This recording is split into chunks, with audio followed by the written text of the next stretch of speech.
22-year-old student Erin Samuels is suing her boyfriend's ex-girlfriend, 20-year-old student Barbara Jordan, for vandalizing her car. Barbara is countersuing for harassment. Order. All rise. Your Honor, case number 284 on the calendar in the matter of Samuels versus Jordan. Thanks, Bert. You're welcome, Judge. Parties have been sworn in, Your Honor. You may be seated. Gentlemen, have seats, please. Oh. Miss Samuels, is this your current boyfriend? Yes. And Ms. Jordan, this is your current boyfriend? Yes. According to your complaint, the defendant used to date your boyfriend. That is correct. And because she was angry with you, or whatever, for dating this gentleman, she vandalized your car. Yeah.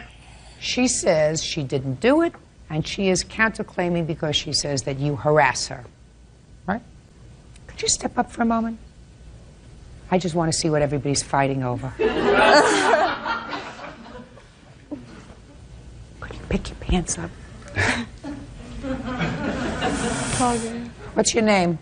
Louis Castillo. How old are you, Louis? 20. You live at home? Yeah. Yes, sir. Yes, ma'am. Knew you were going to get it right, Louis, eventually. How long did you date Miss Jordan? Probably for like 3 years. Whose idea was it to break off the relationship, yours or hers? Both of ours. How long have you been dating Miss Samuels? She could pick up her pants, too. I don't have to look at her belly. Probably for like 6 months.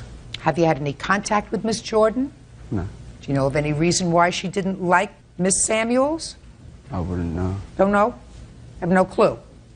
A man of few words. Have a seat. All right, so tell me about this vandalism, Miss Samuels. When did it happen? 6/25/02. And where did it occur? Driscoll and Paseo Padre. Who lives there? My friend Lisa. So tell me what happened. I was over at Lisa's visiting her, and she received a phone call from Barbara. She was going to come over. Well, Lisa told her no, and Barbara couldn't figure out exactly why she didn't want her to come over. So Barbara being across the street at the payphone at the gas station. How do you know that? It says on Lisa's caller ID, payphone, and Lisa knows the payphone across the street. Okay, go ahead. Well, she noticed my car being across the street. How do you know she noticed your car? Because she knows my car. How? I don't know. Okay, just tell me, don't tell me what she noticed, what she saw. Just you tell me what you saw and what you heard. Okay, so she called Lisa's house. Is that right? Yeah. And Lisa told you not to come over. Yeah, that time. I'm reading your answer because your answer seems to verify that. And you went over anyway.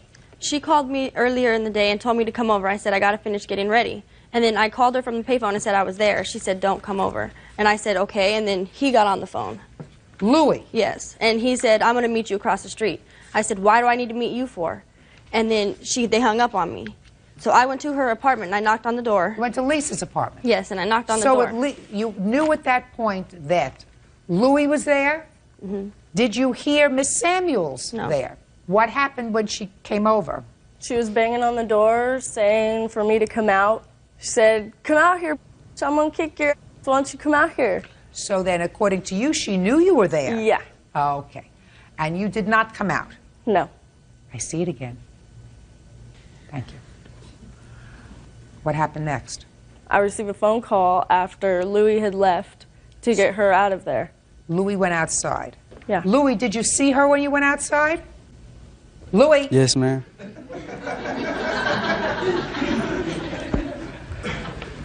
Yes, ma'am. You went outside. What did you see when you got outside? Just look at me. Don't make up any stories because you know what'll happen to you. I'll wipe up the floor with you. I know. Just tell me what you saw and what you heard when you got outside, if anything.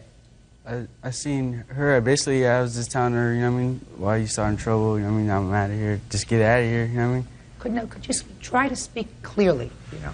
So you told her basically to get out? Yeah. That, you know what I mean, it's overweight. Louis, I know that you're a nice guy. So the answer is yes. Yes. And what did she respond to you? Did she say anything? Talking a bunch of garbage or whatever. Louis, do you curse in front of your mother? No. Would you curse in front of the priest?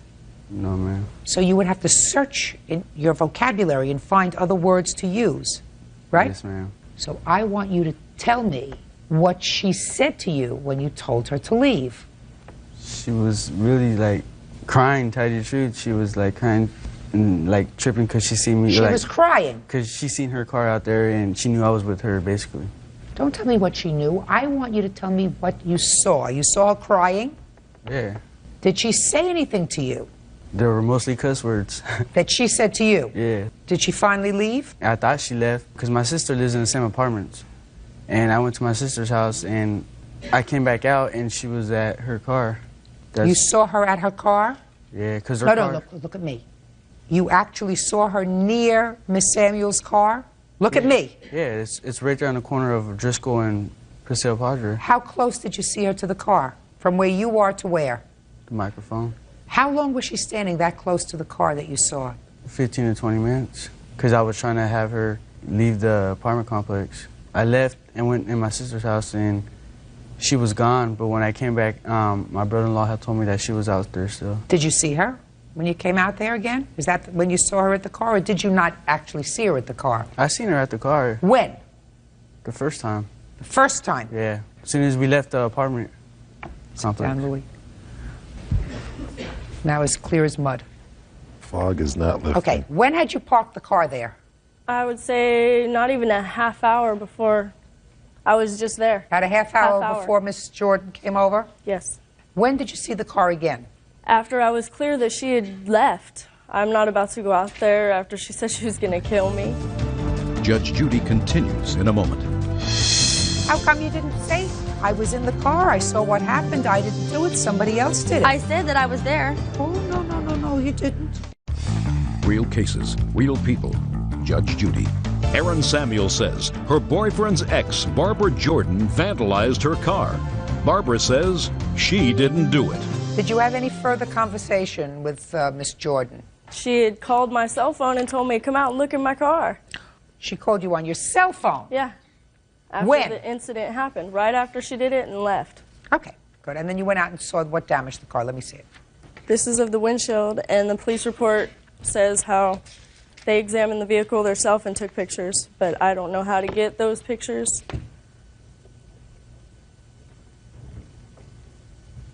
What kind of car do you have? I don't have one. What kind of car do you drive in? I don't. Who's Kim? My mom. But your mother has a car. Yeah. He does Look at too, that.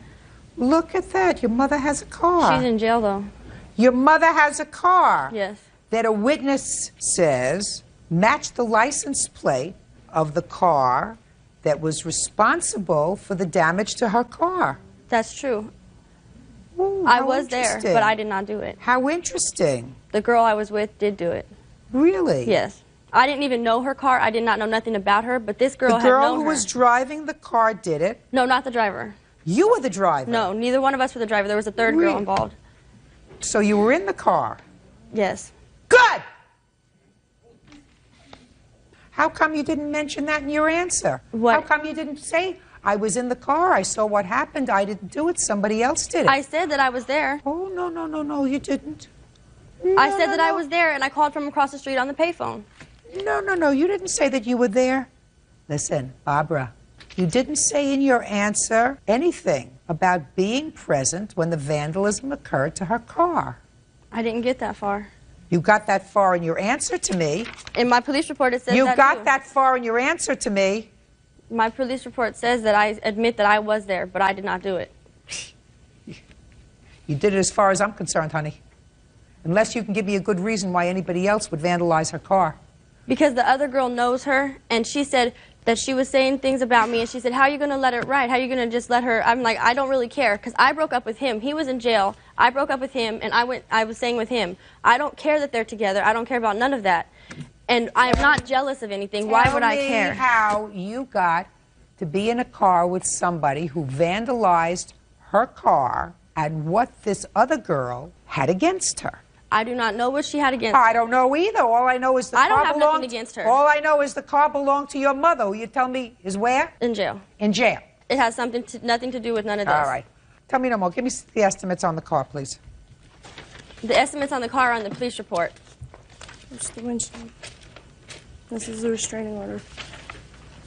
I asked you for one thing. I said, give me the estimate on the car. The complete and total cost is at the very last. What year car is this? 2000. Was the car repaired? No. Why not? Don't have the money to repair it. I didn't plan There's no on- insurance on the car? No. Who owns the car free and clear? Me now. It was just paid off recently. When was it just paid off? Not even a month ago on my Well, if birthday. it was just paid off a month ago, that means that when this happened in June, you had to keep insurance on the car because there was a money lender involved, so you had to keep insurance on the car. But I didn't want to pay a $500 deductible that I didn't have to get the car repaired. Just a second. I'm going to love this. You had a $500 deductible in June, is that right? Yeah. Of course. We're now 6 months later, and I'm asking you why you didn't have the car fixed when you had insurance instead of having a bill here for $5,000. That doesn't sound right. Where'd you expect her to get $5,000 from, madam? You're not going to get $5,000. That's what you had your insurance for. You think that I believe this whole cock and bull story that you just told me? The key That you marks? didn't have, no, about the repairs to the car. I didn't have the $500 for the insurance. Let them fix as much as they can. Oh, yeah. Oh, yeah. Now, I want you to tell me about your counterclaim, Miss Jordan. Let's hear it. Okay, she has a restraining order on me, and Rightfully so. on the 11th of this month, at 5 o'clock in the morning, the same girl, Lisa, calls my house saying that she's outside. I go outside, and she's hiding in the car, too. And they give me a paper to say that they're going to sue me. I called my attorney, and I told him that she had came there, and I said, she has a restraining order on me. What can I do about it? Because he said I could go to jail because she has the 100-yard restraining order. And I went back inside, and on my answer machine was a tape of her and Lisa laughing about the whole situation. They're all, F the cops, this and that. Well, you can hear the tape. Sure, I'd like to hear the tape. Bert, could you bring it up here? Maybe it's my here.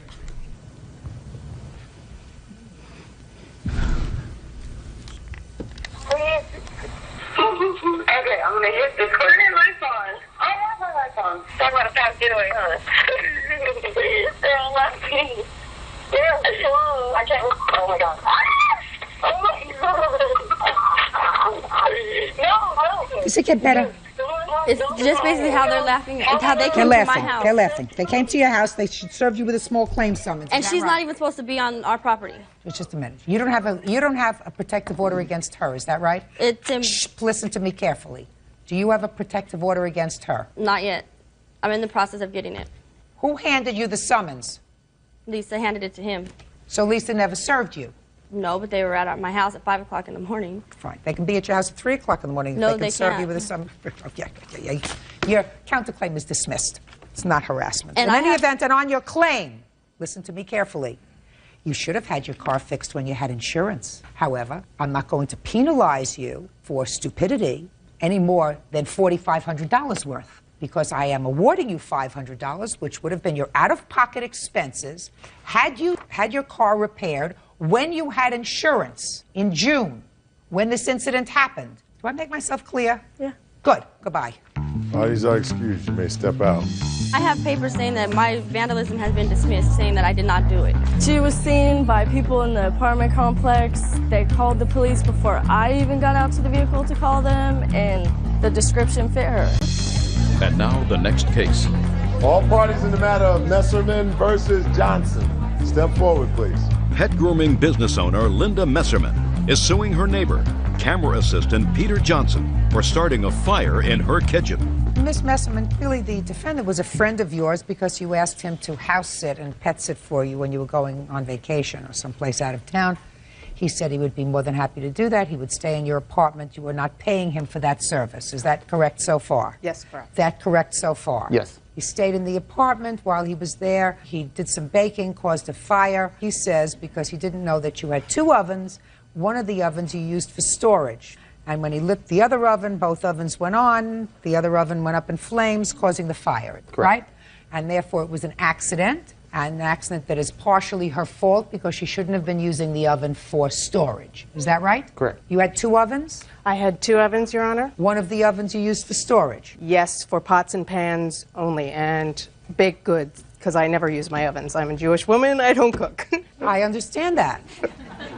But he's not Jewish. right? Yes. You are Jewish. No, I'm not. You're not Jewish. I'm not Jewish. So, you see, he thinks that people actually use ovens for things Go rather figure. than storage and filing. Of course not. You know that that's Right. ridiculous. Of course it is. Tell me about the fire, Mr. Johnson. I was getting ready to make some cookies and turned on the oven and walked away. And about 2 minutes later, the alarm goes off, and I walk back there, and I'm thinking, I didn't have anything in this oven yet, and there's this other thing that's on fire.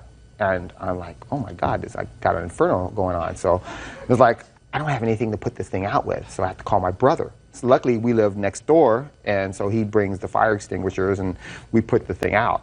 And basically, that's it. Can I see photographs of the kitchen, please? Many, many. I have photographs of the walls, the soot, the carpets, the ovens. Just, it's a nightmare. Okay. Listen, it's an accident. It's really an accident caused by cultural differences, cultural and religious differences, right? Well, it was very obvious that it was a double oven. I mean, What she said was absolutely right. unfortunately, yes. It's an accident. He didn't mean to do it, right? No, of course he didn't Okay. mean to, but it was a double oven, and He's didn't notice. He's it at was- least partially responsible. You don't keep flammable stuff in an It's oven. not flammables. It was pots and pans and stuff that I would use in the oven had I actually used the oven. No. It had to be flammable because it caught on fire. Yeah. Therefore, it's flammable. Correct. So there is I'm stuff assuming here, there's some plastic or something. plastic on that something, caught on yeah. fire. Right, that didn't belong in an oven.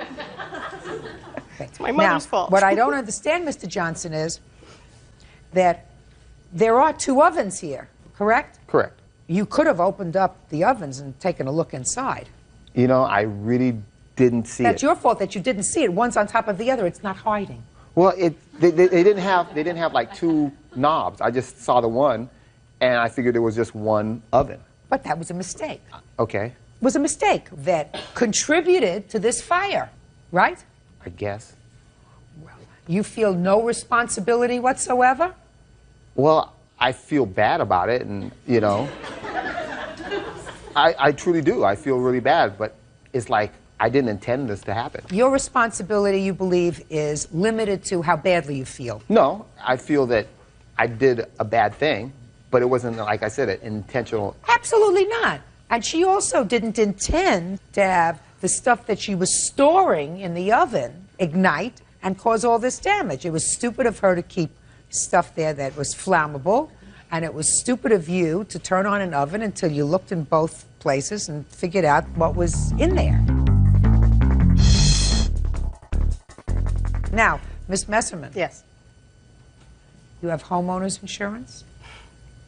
Actually, my father had been telling me to get it and get it and get it, and I have not gotten it yet. I know. Well, that's very foolish, Miss Messerman. I know. Now, do you own or rent this apartment? I rent. What about the landlord? What is the landlord doing about your problem? The landlord actually is a whole other story. I have lived there for 7 years, have never had a problem. Now So they he's want to letting evict you- me. Yes. They think I'm negligent. I had to hire an attorney to keep my home, which is still in progress right now because they're trying to get rid of me because of the fire, thinking that I'm such an idiot that I cause fires. Well, you're such an idiot because you kept your files and stuff in your oven. Yes. You didn't understand this cultural thing. Right. It's my mother's fault. Well, as far as I'm concerned, that each of you are responsible for this problem. You, because you allowed a situation to exist in your home that was capable of causing a problem, and you, because you didn't look first. You understand? Correct. So you're suing for $3,000, and I'm giving you judgment for $1,500. The other part of it is your fault. Don't put flammables in an oven. You don't have to necessarily cook in an oven, but you don't put stuff in it. Sure. Thank you. Goodbye. Thank you very you. much. Parties are excused. You may step out. My carpets are trashed with soot. It's just one of those weird things you'll never do again. My walls are completely black. I was just trying to help out a friend, and next thing I know, I start a fire. My ceilings are black. My couches are just covered with soot. Well, we don't see each other much anymore. Everything is just filthy. But just be careful. Maybe I'll hire a cook. And now the next case. All parties in the matter of Hoffman versus Birchfield. Step forward, please. Grad student David Hoffman is suing his neighbor, demolition man Vincent Birchfield, and his wife Tara. David says Vincent's 14-year-old twins, Vincent Jr. and James, dented his car during a peach fight. All right, Mr. Hoffman, it is your claim that the defendant's sons were fooling around and having a peach fight, which is throwing peaches at each other. And one of the peaches hit your car, causing a dent. You want the defendants to pay for that. Is that right? Yes, Your Honor. Are you neighbors? Yes, we are. Okay, and how old are these two boys? How old are you? 14. It was good. They said that both together. like Why don't you have a seat? You sit down. Yeah, get them up. Where do you expect to sit on your lap? Get over here. Give me strength. Used to be worried. What did you want to be? An engineer, doctor, a lawyer, a dentist, right? Right. Right? Now you know what you're asking? Whether you want to be 15. What were you doing outside fooling around with peaches? We were throwing peaches at each other Why? because we went outside and started throwing peaches at each other in front of our house Why? for fun. And where did you get the peaches from? Peach tree Where was the peach tree? in front of the building next to us. Who did the peach tree belong to? The owner of the building in front of us. So you stole peaches from somebody No, he said we can have peaches whenever we'd like them. to eat To eat or to throw. Yeah. You think you're a wise guy? Let me tell you something. 25 years from now, where do you think you're going to be? On a job. Let's hope so. So let's not be a wise guy, okay?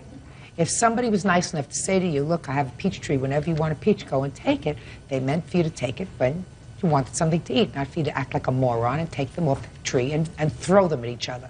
That be a fair statement, that that's what the person intended when they were being nice to you? Yeah. Try yes. Yes. Or certainly you won't be an English teacher in 25 years. Were you throwing peaches too? Yes. My brother didn't throw any. I was never the threw one any throwing peaches. at him. Hmm? I was the one throwing them at him. And what was he doing? He was trying Running. to catch them? No, he was running away from them. Were they ripe peaches? No. So they were hard peaches. Yes. How many peaches did you throw at your brother? I threw about 3. And who else was throwing peaches? My friend David and Mason. And was it at your suggestion that you go out and take the peaches? Yes. All right, so that fair statement is, under the law, you are responsible for their actions since you clearly got permission to take the peaches and you gave someone else the permission to take the peaches and throw them. And you say that one of those peaches hit your car, causing a dent. Yes, Did you Your Honor. see it? Yes, I did. You did? I saw it occur. Which boy did you see throw a peach? They're twins, and it was difficult to tell, but I know one of these two. They look different to me. Well, they were, as my pictures depict, I was looking out my front window. When I heard a noise hitting the roof in my backyard, a carport, made a loud noise, my dogs alerted. I then went to the front window upstairs immediately, and I saw the peach fight in progress on the four corners. Peach fight? Peach fight. It was pretty intense. I mean, they were ducking behind cars. They were up in the neighbor's yard, up on his hill, behind his tree. I mean, it was crossfire going everywhere. So I saw peaches hit my car, and when I came downstairs, got dressed, came out to my gate, they were gone. Oh, what is this picture of? That's the dent from the peach. You want to say something? I'll wait my turn, ma'am. You may not have one. Well, I'd like to say a lot of things, and that's not what he showed us where the dent was. He showed us a different car and a dent in his door on his car. Really? Yeah, I'd like to depict a few things. May I get up and talk? Why don't you talk to your sons about how stupid they were? Well, Your Honor. Why, just a minute. Did you talk to your sons about how stupid they were? Yes, Your Honor. Good. But, Your Honor. I didn't ask you another Well, question. he's When I leaving a lot of asked you things another out. question, you weren't there. Well, Your Honor, I came home. Just answer my question. You were there or you weren't there? Yeah, I was there. You're a liar. No, I was there after the peach fight and I came home. Yeah, I was there and seen what happened. Just a second. I was there. My kids aren't stupid. The peach don't fall far from the tree. That's fine, Your Honor. Touche, you know, whatever you got to say, but if you don't want to I'm let going me to talk... say it because if I say to you, sir, were you present when this happened? And The you say incident, yes and you yes. weren't. The whole incident, I have been present in some of the incidents, some of the things that happened, yes. Get him when out I of here. came home. Get him out of here, please. No problem. Are you the mother? I'm his wife. You guys, Are let's you go, the boys. mother of these We're out children? Here. No. We're out here. You are not? No. Judgment for the plaintiff in the amount requested because he's taking his children out of here. There's no question in my mind they caused the damage. Judgment for the Bye-bye, plaintiff Your in the Honor. amount of $1,408. Bye-bye. Thank you very much, sir. Thank you, Your Honor. Just step out, sir.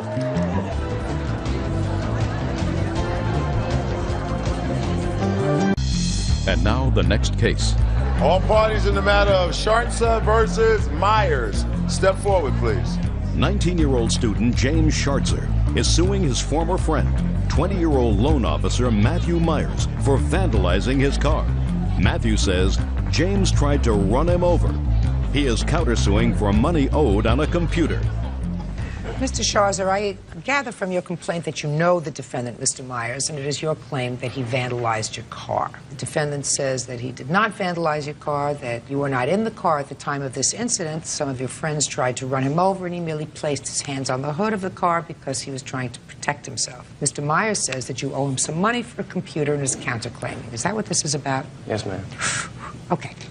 When was your car vandalized, sir? On what date? April 27th, 2002.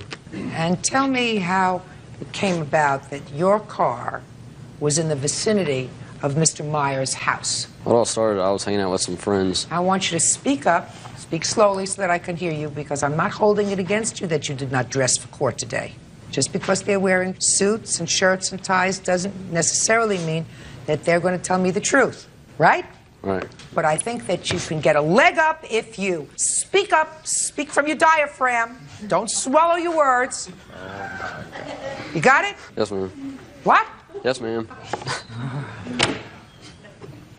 Try. Let's go. On the night of April 27th, 2002, I was hanging out with some friends, and one of my witnesses, Susie... Stop tapping. Don't tap. One of my witnesses, Susie, had to go over his house to deliver a payment for that computer. What computer? The computer that we made a deal with where I put a down payment down, he put the other $500 on his credit card, and I was paying the monthly payment. Susie was going to go over to his house to make a payment for you, to him, on a computer that he had put on his credit card as a favor to you. Yes, ma'am. We got that down? Got that. And why weren't you going to make the payment, sir? Because at the time we weren't friends. Why is that? Had you been late in making the computer payments? No, I believe it was the first payment that was being delivered. Okay. Go ahead. And we weren't friends, and she had to go over there. So I let two of my friends drive her over there because I didn't want any altercations. And they went over there, and she went in the house. You weren't there, so you don't know No, what happened. I But wasn't that's there. why she went over there in your car. Right? Susie! So you went over there with a payment. How much of a payment did you go over with? I believe it was $60. What happened when you got there? I walked inside and I handed Matt the payment. He was sitting on the couch by himself, and I was just talking to him because I hadn't seen him in a while. And then I told him that Rich, the boy who drove me, was out there, and he wanted to say hi. So he went outside with us, and he said hi to Rich, and he looked at the car. And then he was like, something like, give a message to James. And he started like kicking the side of the door. And then he walked around and started kicking the front of the door, yelling that he wanted his money. And so I was scared, so I jumped back in the car and we drove off. He just started kicking the car? Yeah, he knew it was James's, so he just... Of course he knew it was James's. So he like grabbed onto my shoulder and started kicking the car. And then he walked around and jumped on the front and started jumping on the hood of the car. What'd you do that for? I didn't do it. What'd you do? This is what happened. She came over, I met her outside. I was talking to her. She gave me the $60. I thought it was $70, but she gave me $60. And then what happened? I'm nervous. And what did she do? She gave me the money, and then I was sitting out in front of the car. No, this is I know. I'm sorry. slowly. No. Take. Why don't you do this? No. Go. Take a deep breath. Okay. All right. Slow. We started to talk, and then she got in the car. Right? I'm nervous. Sorry. I'm sorry. And we started talking, and then I started getting mad because she said he wasn't going to pay the rest of the money because he owes me $500. He wasn't going to pay you the rest? No, that's what she told me because he owes me $500. I got it right here. And then after that, I don't know if he wasn't driving the car. He was in the passenger seat. And Thank you for clearing that up for me. Okay, sorry. And then I started yelling at her, and I was like, someone's going to pay this money. Someone's going to pay this money. And I was getting real angry. And what happened was she jumped in the car, and I thought they were going to back out the driveway. I was yelling at him. When he jerked forward on the car, I slammed my hands on the car real hard, and I went over to the driver's side and ripped the person out of the car. I was angry because they were trying to run me over.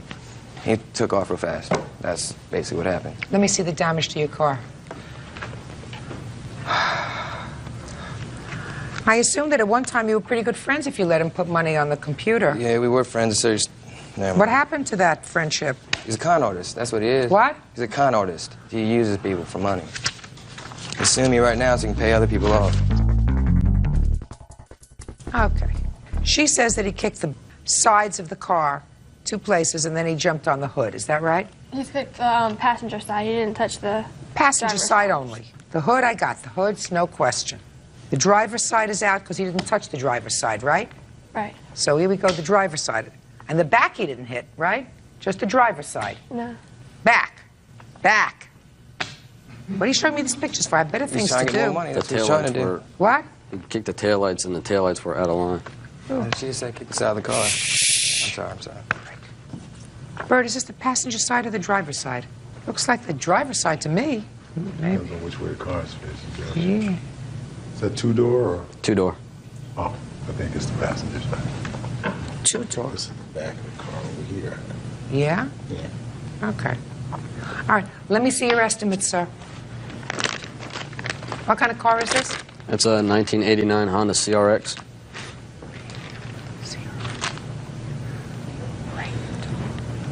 Left door damage, left quarter dents, left to light, left quarter. He only kicked in one place.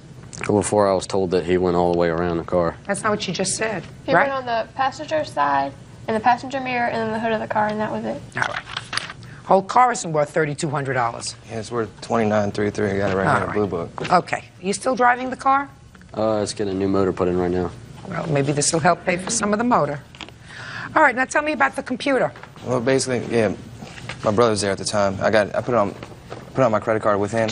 How much do you owe him for the computer, sir? $500. So he still owes you $500? Yes, exactly. Okay. And you can't dent his car, sir, in order to get your money. I'm giving him $1,500 for all the dents to his hood and the dents, because he's got bad dents to his hood where you lost your temper.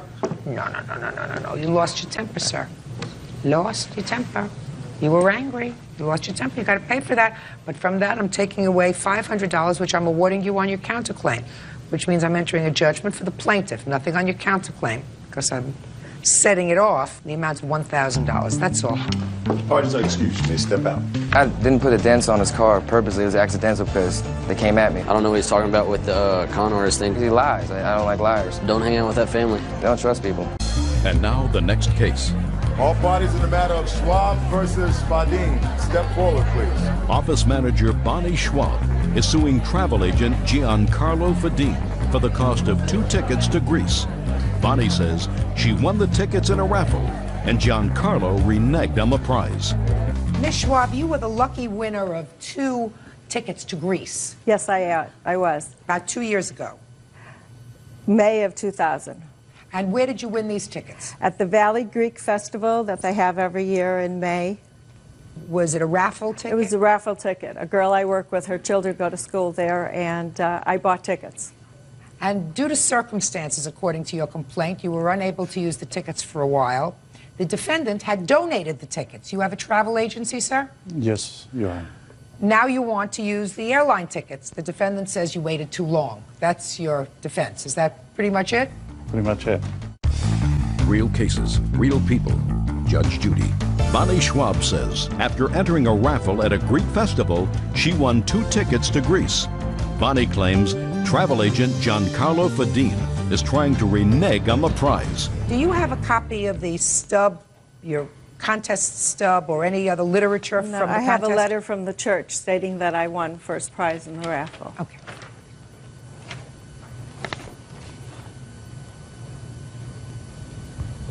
All right, and that was in May of 2000. Right. Did you schedule the trip?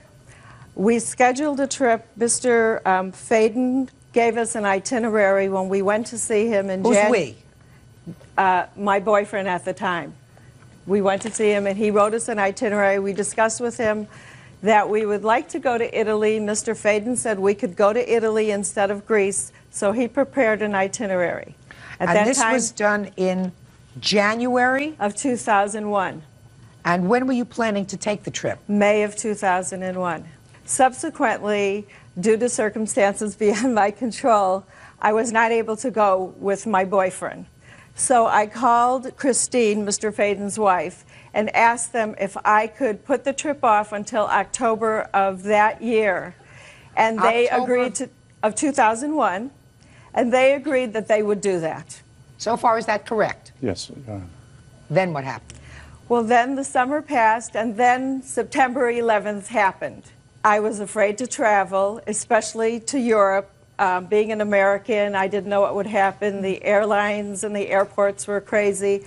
So I wrote them a letter and faxed it to them in October, and I received no response. I asked them to call me. Do you have a copy of that letter? Yes, I do.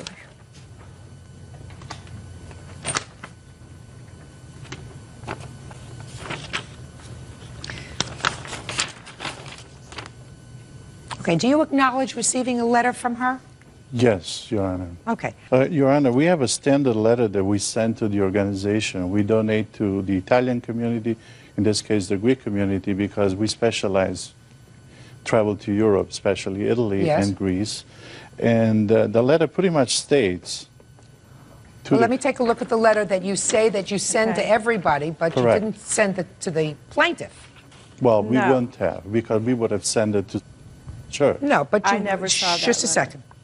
You say here that the tickets are valid for 1 year from the date of the prize drawing, and this is dated March 15th of 2000. I have no idea when this was typed, Mr. Faden, but certainly you cannot impugn the information here to the plaintiff unless it was written on the stub that, you know, grand prize, 2 tickets to Greece, trip must be taken within 1 year.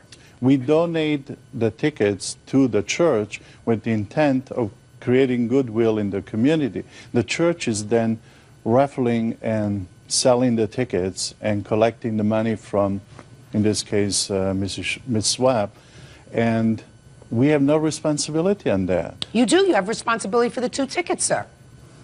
First of all, you agreed to put... We have donated the 2 tickets to church. No, you have donated the 2 tickets, not to St. Nicholas Church, Mr. Fade. You have donated the tickets to be used as part of a raffle.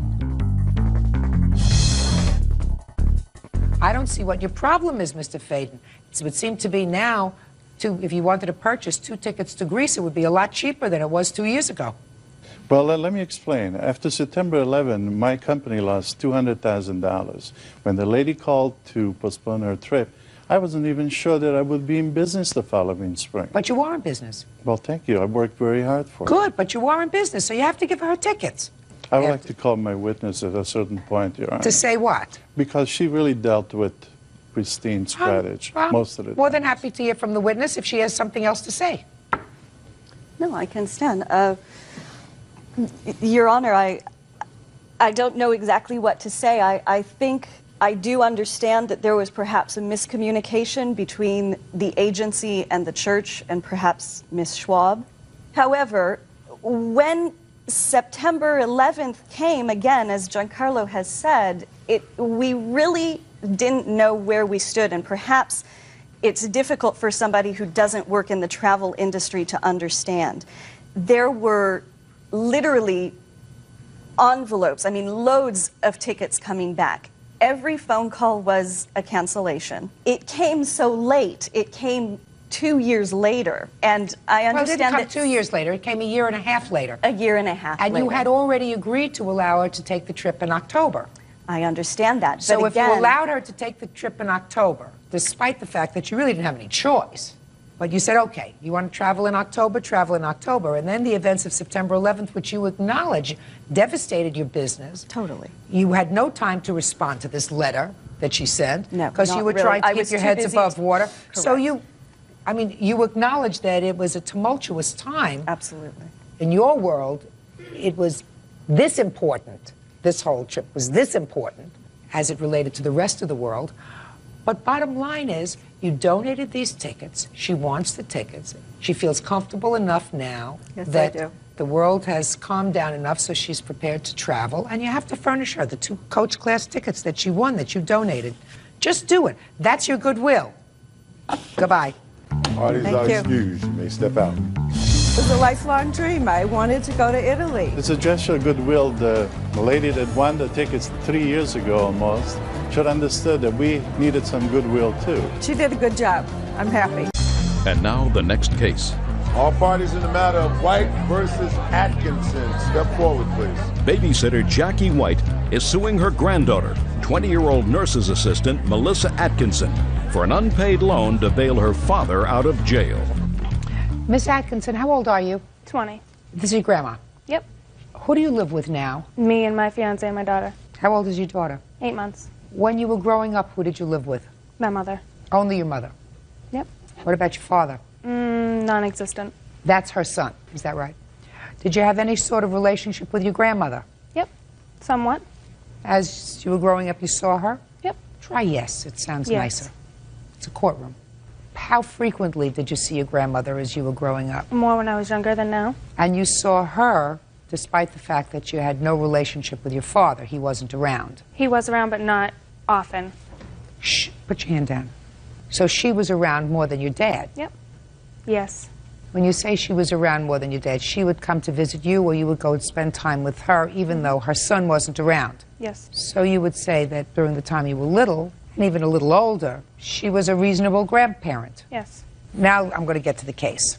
Ms. White, you're suing your granddaughter because you claim that there was a time, some time ago, recently, that your son was in jail, was incarcerated, and needed bail money. He called you. You had most of the bail money that he needed. Whatever you had was about $470. $400 for bail and $70 for some fee.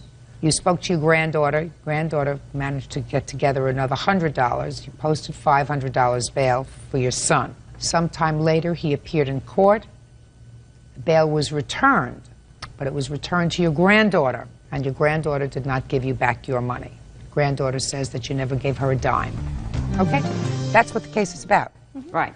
Which is the reason that I was asking you a whole bunch of questions, Ms. Atkinson, because I didn't know what kind of relationship you had with your grandmother, and I don't know why your grandmother would sue you anyway, even if what she says is true, because that's sort of something that family doesn't do, especially for not life-altering amounts of money. So you're going to explain that too to me, Ms. White. I had to borrow the money from my sister. She wired it up Western Union for me to get the bail money. And then I had to pay her back. And I was expecting to get my money back from Melissa when this bond was paid back. When did your son call you? April 27th. I've got a phone number here where I called my sister on the 28th. She wired the money up the 28th. When was your son incarcerated? 27th. For what? I've got a record here. You'll have to look at this. Can I see it, please?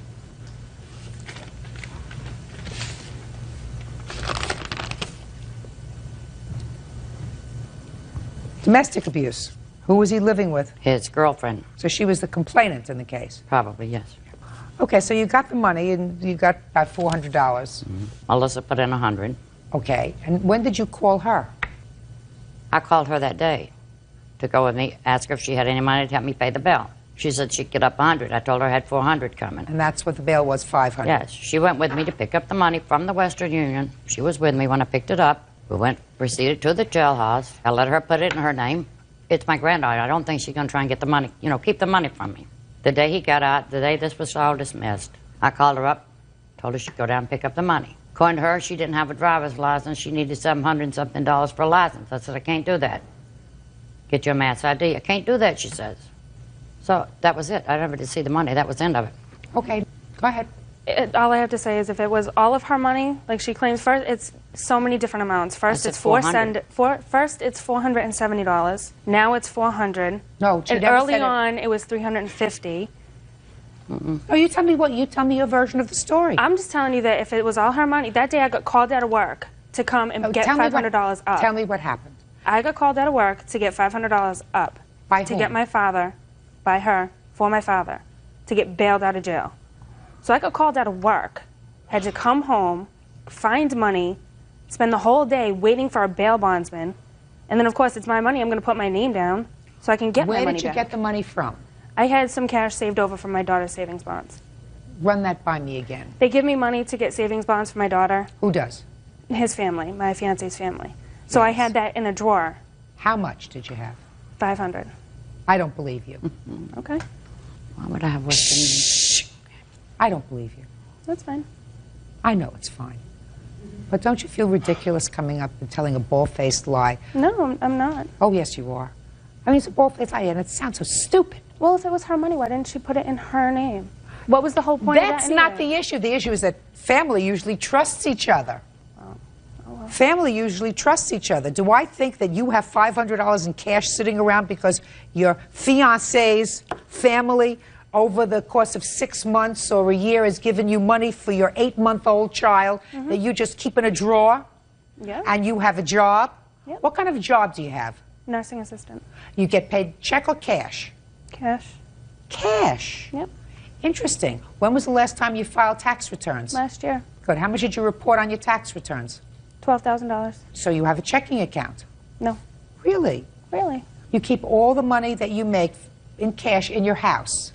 Most of it. That's dumb. It works. Might not work for you, but it works for me.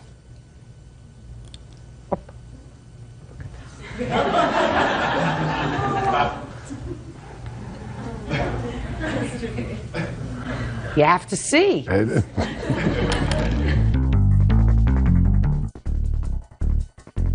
Now, what I don't understand is why a 20-year-old girl who seems not to have really started her life out in an orderly fashion to begin with, by having an 8-month-old child, being unwed, having a job, no checking account, no savings account, I assume, why you would want to cut off a grandparent who had been perfectly reasonable to you during your growing up years. I have no idea. But if attitude could make you wealthy, you'd be a very wealthy woman. Attitude is not going to make you wealthy. Being an honest person will make you at least an honorable person. Never going to get there. Thick. Maybe it's your son's genes. I hope not. Well, maybe. Anyway, the $70 she doesn't owe you. She owes you $400 because the bail was $500. It may have cost you $70 to get the money from your sister, but all you put down was $400. I believe that you put down $400 in bail, and I believe she got that money back, and I believe she decided she needed it. You get it back. That's all. Judgment of the plaintiff, $400. Parties are excused. You may step out. I don't make that kind of money. I had to pay this back. I thought it went fine. She was with me when I picked the money up, so she knows what belongs to me. She got the money back that she wanted so bad, so there you go. I pray for that thing to get back to normal again. No relationship at all with them. Well, at least in my great-granddaughter. She doesn't need that kind of person in her life. Traffic manager Tina Brewer is suing her ex-boyfriend, exterminator Byron West, and his wife Donna for vandalism and damage to her car. Order. All rise. Quiet in the courtroom, please. Yeah, this is case number 433 on the calendar in the matter of Brewer versus West. Parties have been sworn in, Judge. You may be seated. Ladies, have seats, please. Miss Brewer, who is this young lady? This is my daughter. I'd like her to wait outside, please. Okay. If we need her, we'll call her in. Come on. Miss Brewer, there are certain things that are truisms all the time. And one of those is if you mess around with a married man, you're going to get burned. And I gather from your complaint that you've been doing that for a few years with this character. Is that right? No, ma'am. According to you, he's married. You've been having an on and off relationship with him for a while. Not a relationship, no. What kind of relationship have you had with him over the last few He years? has been calling me over the past 3 years, approximately every 2 to 3 months, telling me that he doesn't want to be with her anymore, that he loves me, he wants to come back to me. Miss Brewer, don't you understand what I'm saying to you? That's having a relationship with a married man. Okay. According to you, sometime in December of last year, you got one of those calls from him. Yes. And he wired you some money to come and get him. Yes. You got there. You found him with his wife. Yes. She kicked and dented your car. You were very upset. His wife told you that it was all a big joke, that he just had you come down there to make her mad. You got back in your car to go home, so almost a 400-mile ride. You're so upset you hit a deer, damaging your car. You want them to be responsible for her kicking your car and him to be responsible for getting you down there under false pretenses, which caused you to be in the car to begin with. Yes, ma'am. Except she didn't kick my car, she hit it with her fist like this on the hood. But dented it. Mm-hmm. Mr. West says that, no, he never told you to come and get him. And both of them say that you've been harassing them and interfering with their marriage, and they're counterclaiming.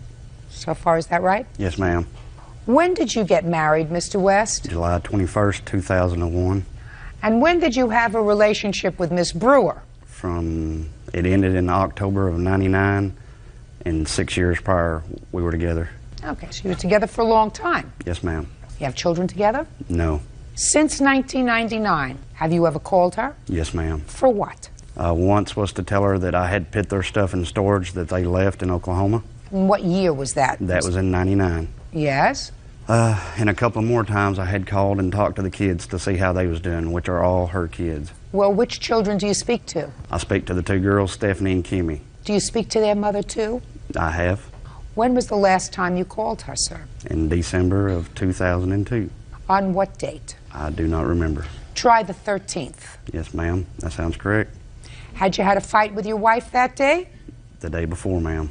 On the 12th? Yes, ma'am. So tell me about the fight that you had with your wife on the 12th, sir. We had an argument over I thought she was being too friendly with the store clerk. So you were jealous? Yes, ma'am. Shh. Now, prior to the 12th of December, when was the time immediately preceding that you called Miss Brewer? I'd say a year before. So a whole year passed. Yes. So you have a fight with your wife on the 12th, and on the 13th, where were you staying? I was over at my mother's house. Had you slept at your mother's house? No, ma'am. Where did you sleep? At me and my wife's house. So you're at your mother's house, and you picked up the phone, and you called Miss Brewer. Yes, ma'am. Why? To talk to the kids, to see how they were doing. Don't make a fool of yourself, sir, and don't give me an opportunity to make a fool of you. Yes, ma'am. Do you understand what I'm saying to you? Yes, ma'am, I do. Why did you call Miss Brewer on the 13th? I told you why. That's a lie. You're making a fool of yourself. Because if you have a fight with your wife on the 12th and you haven't spoken to Miss Brewer or her children in 1 year, the coincidence that you just have this burning desire to speak to her two children the next day while at your mother's house, that's too coincidental to be true. Do you understand? Yes, ma'am, I do. So your wife, you thought, was being too cozy with a store clerk, and you were jealous, and that was the reason for the fight. So you figure, I'm going to make her good and jealous, and I'm going to call my old girlfriend, Miss Brewer. That sound more reasonable and more consistent with human experience, Mr. West? It could be interpreted that way, yes, ma'am. I knew we'd get around there, Mr. West. So you decided to have a little sport with your wife. And if it happened to hurt Miss Brewer in the bargain, so be it. Judge Judy continues in a moment. He's the perpetrator, but you have an opportunity to say, don't call me anymore. And I have, ma'am. Well, I'm glad you have, because he sure doesn't look like the sharpest tap in the box. And later today, How much did you pay for him? 40. You paid 40. You sold them to him for 175 apiece, right? Shh! Am I correct that this is a whole little scam? real cases, real people. Judge Judy. Tina Brewer says her ex-boyfriend's wife, Donna West, pounded the hood of her car in a fit of rage. Tina says she was so upset she ran over a deer. Now, Miss Brewer, we're going to jog his memory of the conversation. I can tell you every word. Oh, I'm sure you can. Yes, I can. I want you to give me exactly what was said in this conversation. He said, "Hi, it's me." Something like that. Something like that. Now let's hear it. When he called on the 13th, my mother lives with me now, and she answered the phone. I was at work.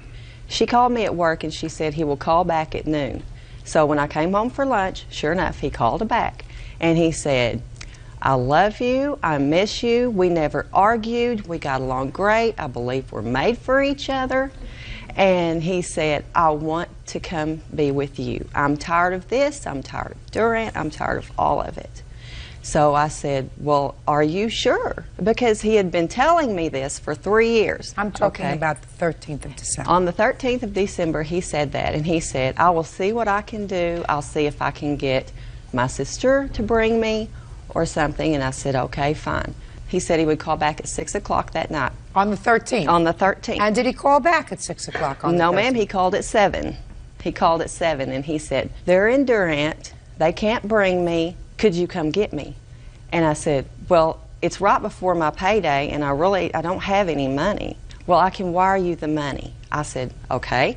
So the next morning, on the 14th, he called me approximately 9 or 9:30, and he says, "I'm going to wire you the money for you to come get me."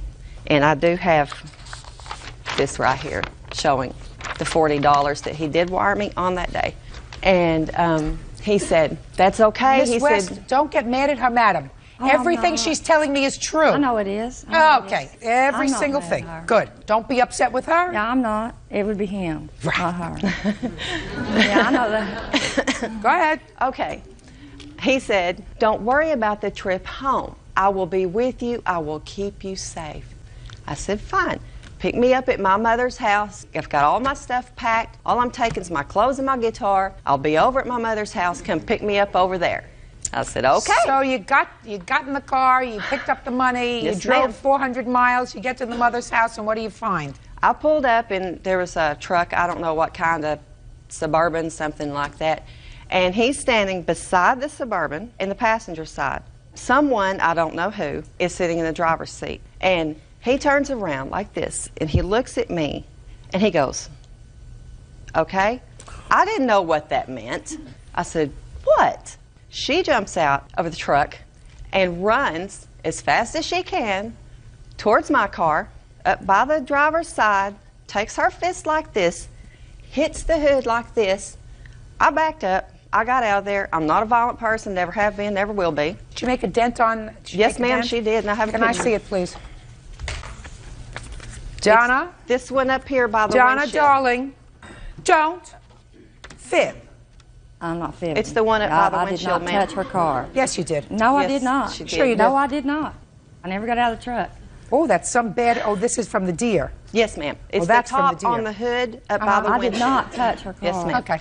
Now, then you turned around. Then I backed up and I left. And then you hit a deer on the way home. I went to my son's house because he lives there in Durant, and I was very upset. I was shaking and everything, and I was thinking, what in the world? You know, she's there. She's not going to let him go because, well, I won't say. But anyway, I called my mother back in Texas, and I told her, that number that's on the caller ID, I think that's Byron's cell phone number. Will you give it to me? She said yes. I wrote it down. I called, she answered, and started cussing at me, something violently. I hung up. My son said, Mom, call her and talk to her. Tell her what he has been doing to you all this time, because my children have watched me suffer for 3 years through You can this. only, listen to me. You can only suffer if you allow yourself to be Exactly, a victim. but I did. You did. That's. I admit that. He's the perpetrator, but you have an opportunity to say, "Don't call me anymore. And I don't I want to have. hear you anymore." And I have, ma'am. Well, I'm glad you have, because he sure doesn't look like the sharpest tack in the box. I mean, I don't know what all you women are fighting over. But anyway, when I called back, I told Donna everything. I said, you know, all this has happened. She told me, I'll try to use nice language. She told me if I would meet her someplace, she would kick my... I told her I was not violent like her. I didn't settle matters like that, and I wasn't going to meet her. She said that Byron told her it was all a big joke. He wanted her to be mad at him, I suppose, from the fight before. I got but you. didn't even I know got about you. that. You didn't understand why. I understand why, because she was very nice to the store clerk. That really made him angry. Yes. I don't even want you to say anything. You're going to tell me that you never put your hand on her car. No, I didn't. Good. Now I heard you. Now I heard you. That's nice. Now let's get to you. You have anything to say for yourself? Yes. Like what? Well, the $40 that I did wire transfer her and that I did tell my wife about, she said that she was wanting to come to Oklahoma to visit her son and new grandbaby. And that she had enough money to get down here, but did not have enough to get back. And if I was going to go with her anyway, why would I mail her money to come down here and back on? And when she came down here, and I'd been telling her for years not to harass my family. I'd talk to her and talk to them, but she went to my mom after she had quadruple bypass and tried to find out where me and Donna live. She has left dirty Listen notes. to me. She did all of that before December 13th? Yes, ma'am. Then what'd you call her for on December 13th, I guess sir? I still had feelings about the kids. Do I have to be? Do I have to be? No, I'm just trying to get down these lyrics because this makes a great country western song. Judge Judy continues in a moment. And later today, You did something wrong by buying black market tickets. She did something wrong by buying black market tickets. You screw a little bit, she screws a little bit, and then you come into court and say, please help me because I was screwed more than her. real cases, real people. Judge Judy. Tina Brewer says her ex-boyfriend's wife, Donna West, pounded the hood of her car in a fit of rage. Tina Tina says she was so upset she ran over a deer. Mr. West, do you have any children? No, ma'am. Don't.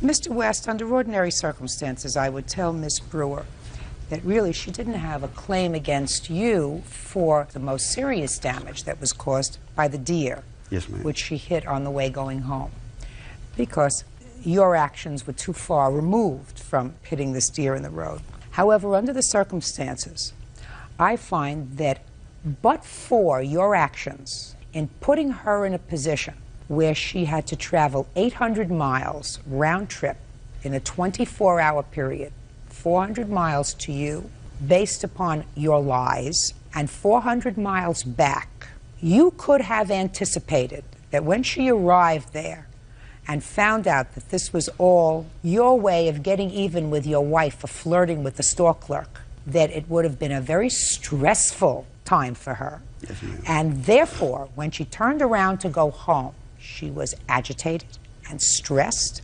and had an accident with the car.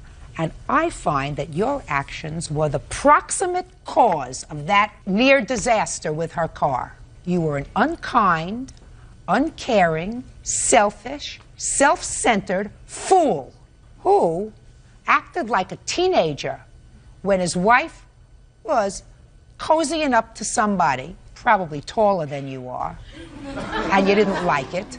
So you decided to make her a little jealous. And the only one that you had to make her jealous with was somebody that you knew you could get there in a heartbeat. Not only are you all the aforementioned things, but you're also a cruel person who's going to pay $1,900 to have a car fixed, and your counterclaim is dismissed. Goodbye.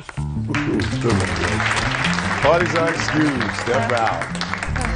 He has strung me along for over 3 years, I love my wife. She knows that. telling me how much he loved me, even calling my kids and telling them that he loved me. She's trying to break me and my Yeah, wife up so exactly. she can have another shot at me. I'm done with him. I'm done with her. I'm done with them all. Customer service rep Lisa Clemens is suing her ex-boyfriend, carpenter Ricardo Powell, for the return of property and damages due to an assault. Order. All rise.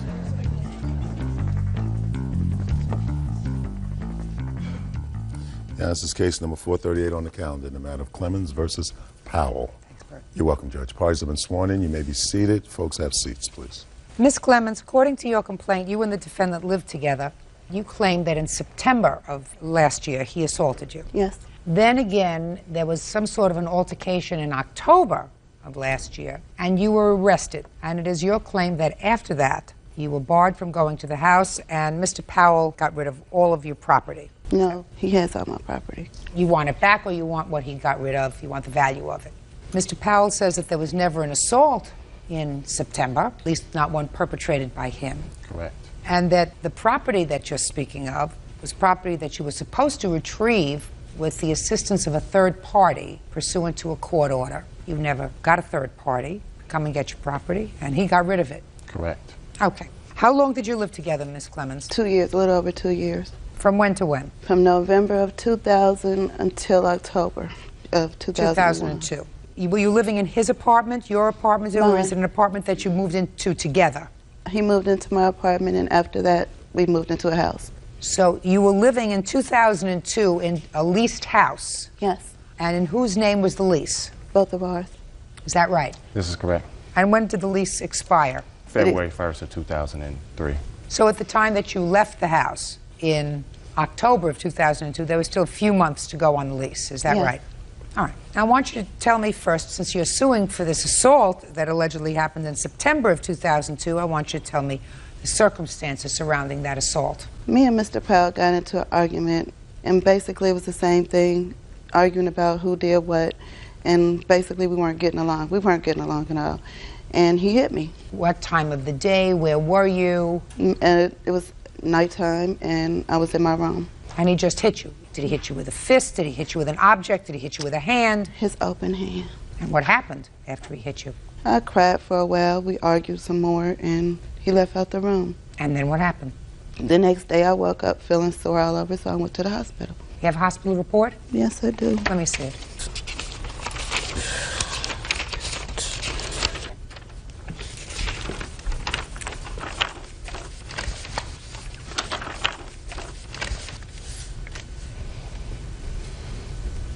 Where were you hit? Here, there, and on my other arm. You said he slapped you with an open fist. He slapped me and he hit me a couple times. You didn't tell me that.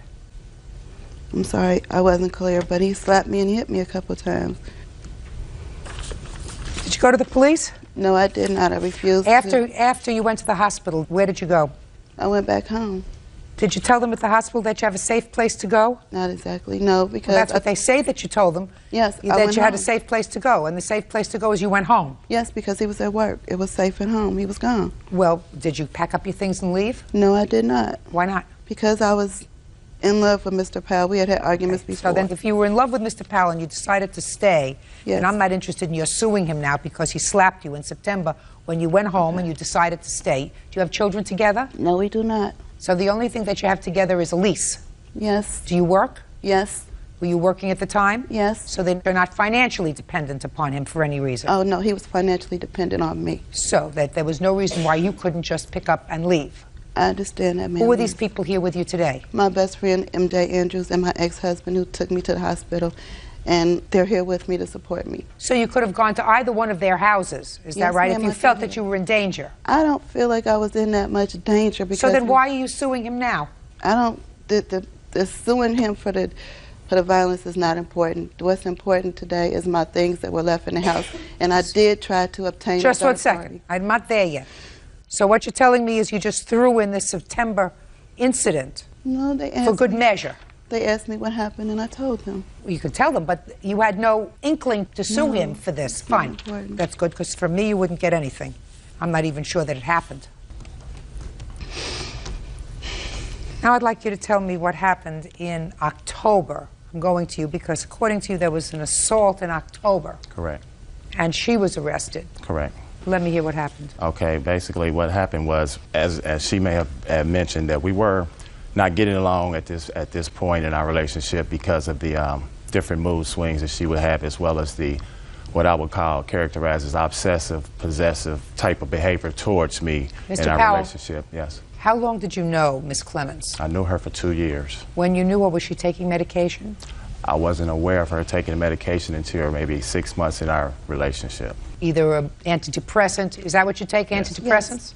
I'm no longer on them. I no longer take them. But you were taking them for quite a while. Yes, and Mr. Powell knew because... That's all. You were taking them for quite a while. But Mr. Powell was aware of the time that I got the prescription, and he knew how long I was taking them and why. Between 1995 and 2000, had you been taking antidepressants or any other psychiatric medication? I only started taking Zoloft, which is an antidepressant, in 2001. Okay. Prior to that, no, nothing. In October, sir, yes. You want to tell me what happened? As she said, she was prescribed, I said she was prescribed medication, but she wasn't taking it, or if she was taking this medication, she was taking it with the addition of alcohol at the same time, which basically caused the violent mood swings.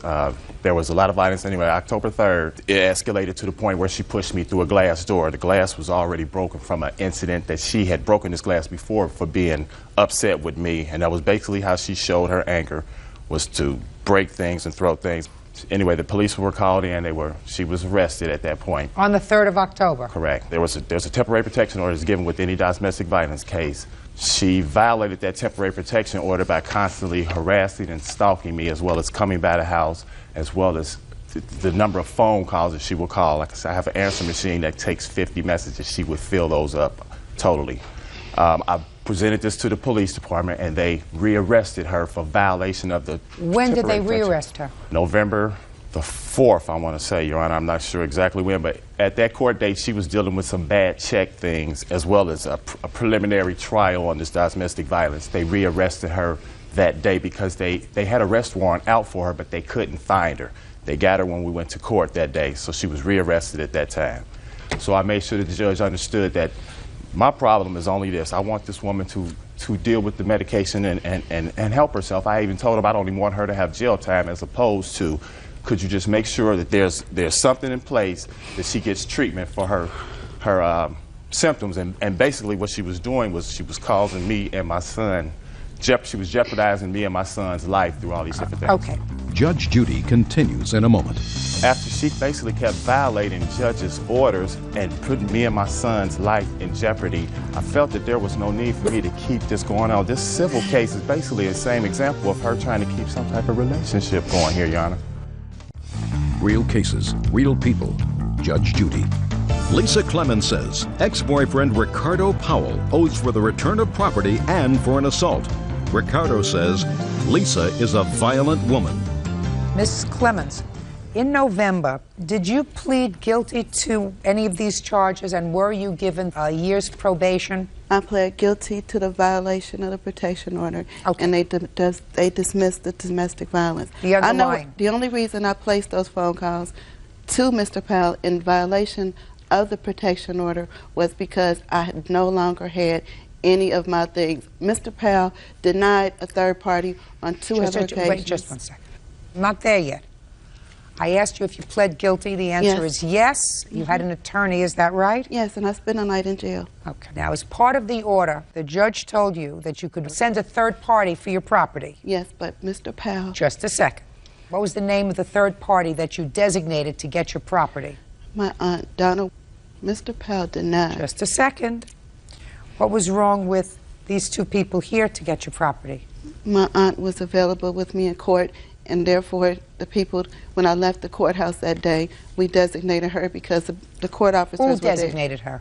My lawyer and I, because she was there. She was available. She was in court. Was that part of the order? No, it's not. The person isn't designated on the court papers. I went back to court, Your Honor. I'm not there yet, Ms. Clement. I'm trying to go in order. When, for the first time, were you contacted by Ms. to get her property? There was never any contact business. There was only contact by Lisa a week after the trial. Just a second. Yes. A week after the trial. The trial. Correct. Did you, Ms. Clements, go to the defendant's house? No, ma'am, I did not. Did your aunt go to the defendant's house? No, she did not.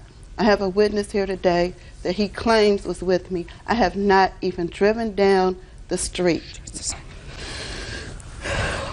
Is there any reason why you brought these two witnesses here today instead of your aunt? Because my aunt is working and she could not get off of work. Don't these people work? Yes, but... Listen to me, Ms. Clements. The defense that Mr. Powell has in this case is that you were instructed by the court to have a third party retrieve your property. His defense is you never had a third party contact him in order to get that property. You say that you did, and that third party was your aunt. So it would seem to me that that is a key witness. These people aren't key witnesses. This person was the person you designated. Why would you not bring a pivotal witness who you say can testify that you were trying to comply with the judge's order? My aunt was not, to me, a pivotal key witness in this instance. Well, to me, she is. I understand that, Okay. Your Honor. Now, I'd like to see a list of the property that you say you left behind at Mr. Powell's.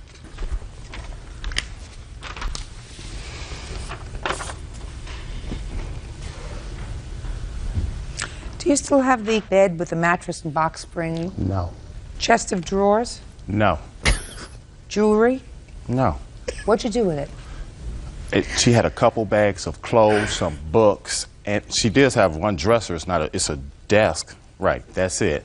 Other than that, everything else is thrown out, which was shoes, it was toothbrushes, personal items, things of that nature. After she basically kept violating judges' orders and putting me and my son's life in jeopardy, I felt that there was no need for me to keep this going on. This civil case is basically the same example of her trying to keep some type of relationship going here, Your Honor.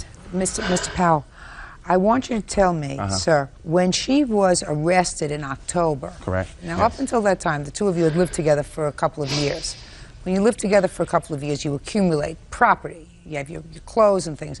Did there ever come a time when you gave certain of her property over to somebody so that she would have clothes and shoes? As soon as she got out of jail, she was there within 2 hours with the police escort to get her things. They gave her things. They allowed her to take things out that day.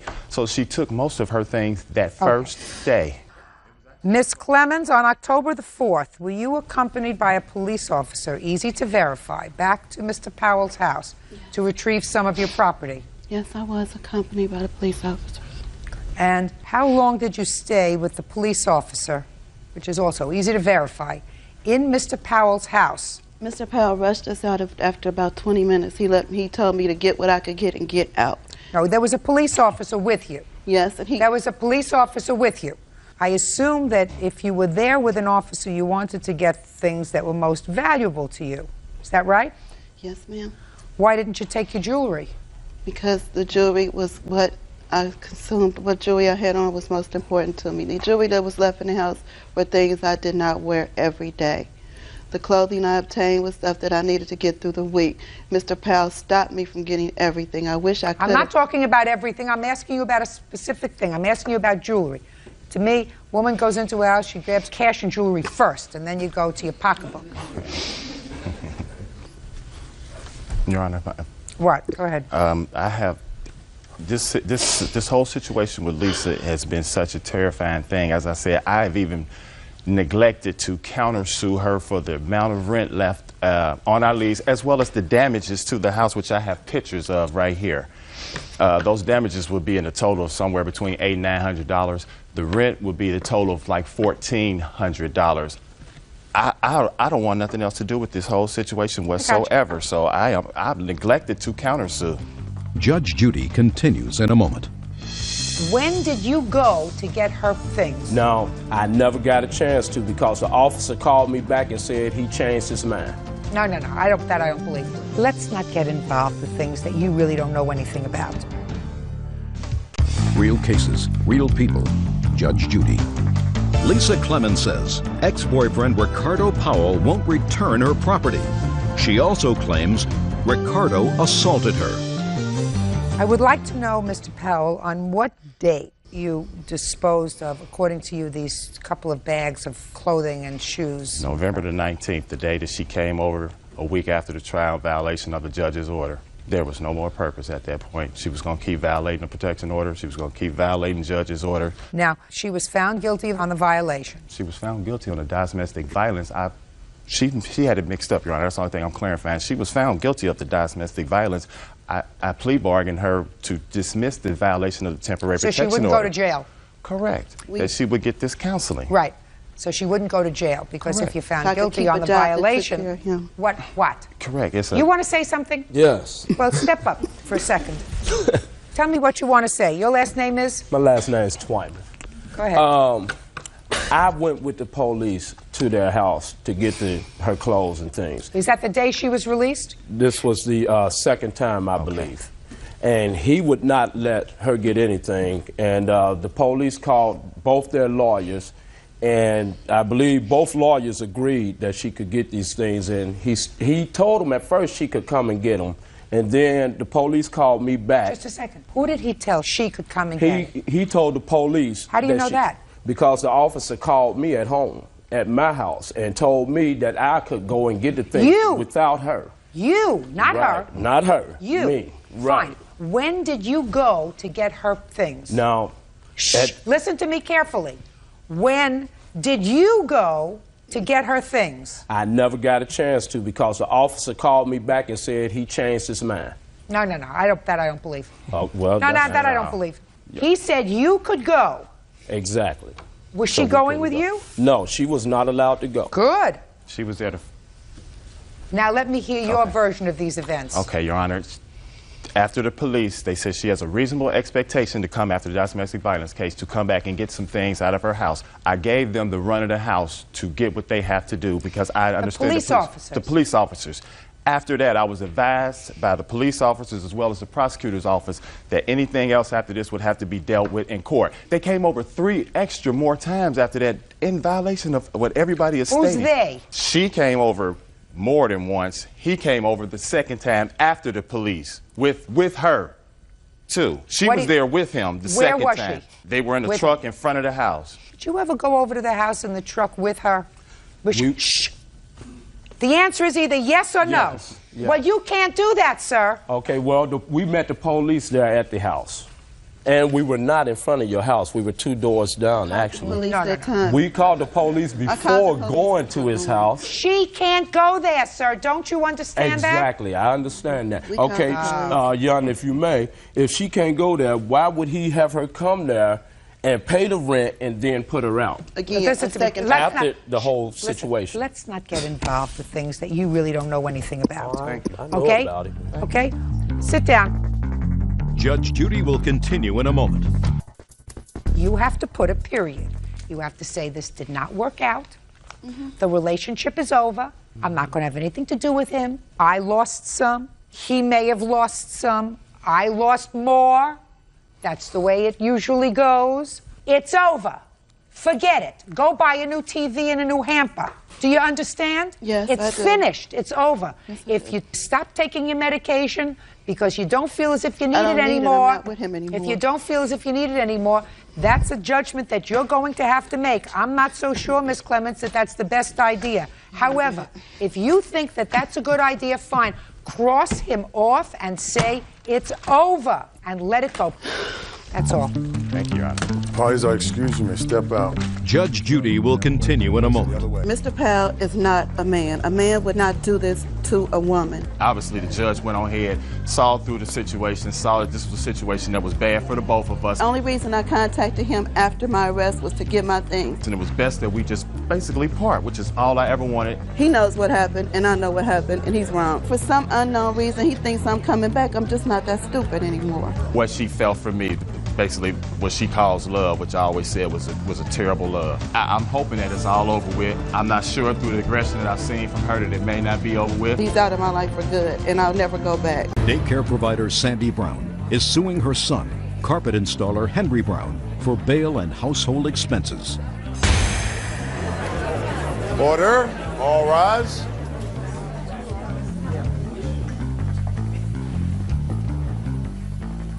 Yeah, this is case number 48 on the calendar in the matter of Brown versus Brown. Thank you. You're welcome, Judge. Parties have been sworn in, Your Honor. You may be seated. Ma'am, have a seat, please. Mrs. Brown, the defendant is your son. Right. Is that right? Are those prescription glasses, sir? Yes, ma'am, very much so. Well, would you take them off, please? Because if you have to read anything, I'll let you put them back on. Very good. They're not for reading, they're for seeing you, Your Honor. Well, put them back on again for a second, sir. Take a good look. Now take them off. Mrs. Brown, your lawsuit seeks return of money for several things. The first thing is bail money that you claim that you loaned to your son at some point. The second thing is for mortgage payments on a house that you are currently living in. And from what I gather from your complaint, there was some sort of an arrangement that your son would make the mortgage payments on this house, and ultimately the house would belong to him. You would live in the house, take care of your grandson, your son, correct? And then there was some sort of an altercation with your son, you put him out of the house, and you believe that he should continue to make the mortgage payments on the house as per your agreement. No. Oh, good. Glad to hear that. I am only asking for a mortgage, well, it's not just mortgage, it's household expenses for the month of August, which he lived in my house. That was August of 2001 was the last month that he lived in my house, and he did not pay anything. Okay, so it's just for 1 month? It's just for 1 month, and it's $1,500 for the household expenses because that was our agreement. How much was the mortgage payment? $758. Okay. How much was the bail? The bail was $1,000. And you have proof of that? Yes. I have a bank statement here where I took the money out of the bank. No, I need the bail statement, not where you took the money out. I could not find it. I looked and looked, and I could not find the bail statement. I don't know if he has it or what. All right. And the second thing that you want is for verbal abuse, which you don't get paid for, because you're suing him for $4,000. Way over. Okay, and the mortgage payment is $758. Okay, let's get to the bail first. Tell me the circumstances surrounding this bail. The bail was, he was driving a car that was illegally licensed, and he got pulled over, and they took him to jail. And I can't remember if he had some other... When was this? This was in June of 2001. Does that sound familiar, sir? It sounds familiar in January, yes. January of 2001? No, it wasn't January. It was in the spring. The weather was beautiful. Oh. Were you taken to jail, sir? Yep. Did you have bail? Yep. Where'd you get it from? I have retrieved bail from Michael, a friend of mine. My mom has put up collateral for her house more than once, but just collateral. No. I paid $1,000 and the collateral for that particular bail. The one he's talking about was for another charge that he was charged with, and his friend Michael did pay that bail for him because I had no more money to pay any more bail. Why do you think your mother would lie about posting bail for you? That's going to be the whole case. She's used her collateral more than once. I've asked her More than once for your bail? Yep. Well, Yes, how many ma'am. times have you been arrested, sir? A few. How many is a few? A number? Do you not? Are you telling me you don't remember? Well, Your Honor, I've absolutely been in trouble. I haven't recently, but yes, I've been in a deal of trouble and asked her for collateral at least 4 times. Okay, well, this time she says in June of 2001, she also had to post the bail. So if you can't remember how many times you've been arrested, maybe you don't remember who posted the bail all the time. I remember exactly who posted the bail, Your Honor. Well, who posted the bail in June? Michael. She said that that was in January. No, he There said was no that arrest in June. I was only arrested in January. I went to the court I dates. could I be know what wrong the with date the is. month. It was in the spring. Those two cases were very close together. Okay. Tell me, Mrs. Brown, did you get a call from your son from jail? Yes. Well, tell me about the phone call. Maybe that will He jog just his called memory. and said that he had been arrested and he needed to get bailed out, and could I get the money? And I said yes. The money that I used was money that was supposed to stay in the bank. That's why I am asking for the money back, because the money was for something else. What was it for? It was for, we were going to do some work on the house. Let me look at your statement. You say that you took out $1,000 so that you would have exactly when you took out the $1,000. Well, this is showing up on my June, so that's why I said June. Well, it would tell you the date in June. 6/4, $1,000. Now, tell me exactly where you took this $1,000. Look at me. I bailed him from a bondsman in Tacoma. I could not find that bondsman. I looked in the phone book and I made calls and I could not remember the name of that bondsman. I bailed him out. He went to court. And then, of course, you don't get that $1,000 back because that was the 10%. Let's get to the house payment in August. Did you, in fact, live in the house in August, sir? Yes, ma'am, I did. Beginning of August until when? Till, actually, I think it was after, it was more like the 1st or 2nd of September, I think. And your arrangement with your mother was that you would take care of the household expenses? The agreement of me buying the home was me buying the home, yes, and everything involved with it. Did you pay for August? The money for paying for the August rent was supposed to be paid on that Friday. Something had come up, I didn't get to it. That Friday night is the night that she came home and did her rampage and called the cops and kicked us out that night, Friday night, assuming that I'd already paid, which I had not gotten a chance to pay yet. But it's due the beginning of August, not the end. It gets paid, Your Honor. It gets paid every single month. So your mother is correct that you did not make the $1,500 payment that you were supposed to make? Yes, ma'am. Oh, okay. Is there any defense to that $1,500, Mr. Brown? Yeah, she threw me and my son out in the street in the middle of the night. Judge Judy continues in a moment. You must have had some lollapalooza of a fight with your mother. There was no fight. You mean your mother went through a psychotic episode? She does not like my son's mother. That's not what happened at all. And later today, I don't remember. It was such a long time ago. It's not so long ago in the scheme of things. You know, I have the emails when I had gotten the order of protection, and... Let's get to the money! real cases, real people. Judge Judy. Sandy Brown says her son Henry Brown owes for 1 month of household expenses. Henry says his mom threw him out on the street in the middle of the night. Go ahead.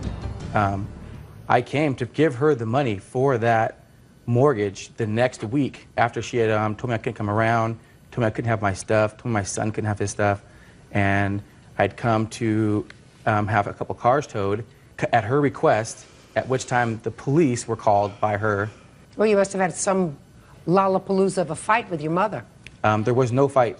I was at home with my son, with my son's mother, with her daughter, and with my 13-year-old nanny when she came home at 10 o'clock at night and kicked and booted me out. You mean your mother went through a psychotic episode? She does not like my son's mother. That's been her issue for about a month before this happened. That was her only issue. We had a fight about her before she left, I think it was on a Wednesday, and she came home Friday evening, and her first words were, she has to leave, she has to go, she has to leave. And I told her, no, it's 10 o'clock at night, and she got on the phone, called the cops, and told the cops I had been abusive and everything else. I'm standing there with cooking utensils, cooking food. Why did you put your son out, Mrs. Brown? That's not what happened at all. Well, what we happened? had been having an argument that whole week. About what? I did want him to move out because I didn't appreciate him yelling at me, getting in my face, yelling at me. I did not appreciate him saying derogatory remarks about me. This is my home. I've lived here for 28 years, and I didn't feel like I had to put up with it. They had taken it upon themselves to move my furniture around. I did not yell at him. I said, Hank, I said, I don't want callers spending the night here. That's what I told him. And he just started yelling at me. And I said, okay, you need to move out. And he says, I'm not moving. I said, either you move, I'm going to go, or I'm going to call the police. He said, go ahead. So I said, fine. So I did. He had a warrant. He left so he wouldn't get arrested. 2 weeks later. What did he have a warrant for? I believe it's non-payment of child support. He has an older daughter. Then on that Monday, which was like the 3rd of September, I went straight to court and filed for a protection order. Okay. He came to pick up his cars. I called the police, gave the police a protection order. They served him, and he went to jail on that same arrest warrant 2 weeks later. Not on anything that had to do with you? No. It didn't have anything to do with me. Okay. Did he ultimately get his personal property and his son's personal property from the house? Well, yes, he did. And by the way, when we went to finalize the protection order, I told him then, I need your stuff out of my house in 2 weeks because I need to have a roommate move in with me because I can't afford this house by myself. He never came. Ultimately, I put his son's bedroom set on the deck. I told my son, tell him to come and get Hanky's bedroom set before it is ruined, because by then it was like the end of October. He never came. Where was he living? Around. With his son? With his son. He's still living around with his son. Okay. Well, I don't have a counterclaim for that. And in any event, I find that you did, in fact, post his bail, $1,000, and he owes you $1,500, almost acknowledged for August of 2001. So I'm entering a judgment for $2,500. Thank you. That's all. Parties are excused. You may step out. This woman, out of spite, has put me and my son out of our home that we had a good faith agreement on. The agreement was if I died, he could inherit the house. Don't trust nobody. I guess he thought I was going to die in 2 or 3 years. I don't know. And now the next case. All parties in the matter of Sims versus Cruz. Step forward, please. Serviceman Billy Sims is suing the daughter of his late father's girlfriend, 21-year-old Christina Cruz. Billy says Christina stole a cell phone off of his father's dead body. Mr. Sims, your father passed away in June of this year? That's correct, Your Honor. According to your complaints, he passed away. He had a heart attack in his car. That's correct, Your Honor. And the defendant was in the car with him, along with her boyfriend? I'm not exactly sure if she was either in the car or if she was following behind him in another vehicle, but they were traveling together. How did they know each other, do you know? The defendant's mother had a relationship with my father. Is that right? So your mom and his dad were dating. When his father had the heart attack, were you in the car with him? Yes, Your Honor. Ah. And this is all about a cell phone. That's correct. Because it is your claim that the defendant took your dad's cell phone after he had the heart attack and died. Yes, Your in Honor. their presence Yes, in the Your car. Honor. And Ms. Cruz says that she has the cell phone, but that he gave it to her. Okay. June what did your father pass away? It was June the 18th of this year, Your Honor. What time? I have a copy of his death certificate. May I see it, please? Sure. The coroner put his time of death at about 2:30 p.m. Of course, the... Okay. Did there ever come a time when you got property that was on his person at the time that he died? Yes, Your Honor. When was that? The following day, on the 19th, that morning, the county coroner called me and my brother to come and get his personal effects. Now, we had to get his vehicle. Okay. What personal effects did you pick up? Okay, I picked up his wallet, his checkbook. Okay, wallet. Was there anything in the wallet? His identification and some of those things. Any cash? There was no cash in his wallet, Your Honor. Do you know where your father was going on the 18th of June? Yes, I do, Your Honor. He was doing, my father was retired. He spent most of his time just doing yard work for people, doing handyman jobs really for little or no pay. And he was assisting the defendant's mother on doing some of this work. Okay. When was the last time you had spoken to your father from the cell phone? The morning before his death, probably maybe about an hour or an hour and a half before his actual death. Did you call him or did he call you? He called me twice, Your Honor. From his cell phone. Prior to that, for what period of time had your father had this cell phone? He's probably had the phone almost 2 years he's had this cell phone, Your Honor.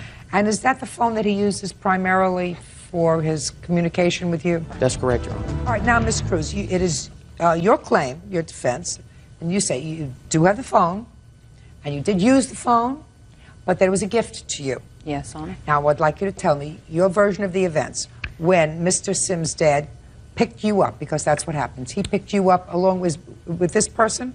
Yeah. Who was this my person? Witness. Oh, that's my boyfriend. So let me hear. He came and picked you up at your mom's home? No, he came over my house and picked us up, and we were going to go swimming. But first, we were going to do some stuff for my mama. Okay. Now tell me about the cell phone. And he took me and my boyfriend to the side. And To the side of what? Of his truck. Yes. And said, y'all are like my kids and everything, and I'm going to give you my cell phone. We have a deal. You pay me $50 a month. And we agreed on it. All three of us agreed on it. Just a second. So you're saying he took you from the side of the truck and said, you're like my kids. Yes, Your Honor. And I want you to have my cell phone. Is that right? Yes, Your Honor. Did he have another cell phone? No, he just had that one cell phone? Just that one, and the house phone. Well, but he had the cell Yeah. phone. That was his cell phone. Yeah. And as long as you knew him, he had only used that cell phone. Is that right? Yes, Your Is Honor. that right? So on that day, he said to you, you're like my kids, I want you to have the cell phone. Yes, Your Honor. Liar! You're a liar. There was other witnesses Bald-faced liar. You took his cell phone off his dead body. No, and you was not probably also took the cash out of his wallet before the police got there. Not a question in my mind. Why would a man, unless he anticipates his own death, who has used a cell phone for 2 years to communicate with the rest of the world, all of a sudden take you and this person who was sitting over here and say, I want you to have my method of communication? Why in the world would he do that? You're like my kids. If you're like my kids, then he goes and buys you a cell phone and said, here's a cell phone. No, because he got tired of carrying it around and everything. It was too heavy. It was too, just a minute. Please do me a favor. Put your hand down. I don't have to listen to that baloney anymore. It's baloney. Could I please see the expenses that you are claiming for the cell phone? Yes, Your Honor. Did they use it, by the way? Yes, Your Honor. They used it. Those 3 days, there were approximately about 400 minutes that were used. And I have those. Well, just a minute. How much was the cost? The total cost for the cell phone minutes, it was 35 cents a minute. I don't have that itemized. But. Well, just a minute. Did you ever get a bill from them for this? Yes, Your Honor. Well, I want to see the bill that you got.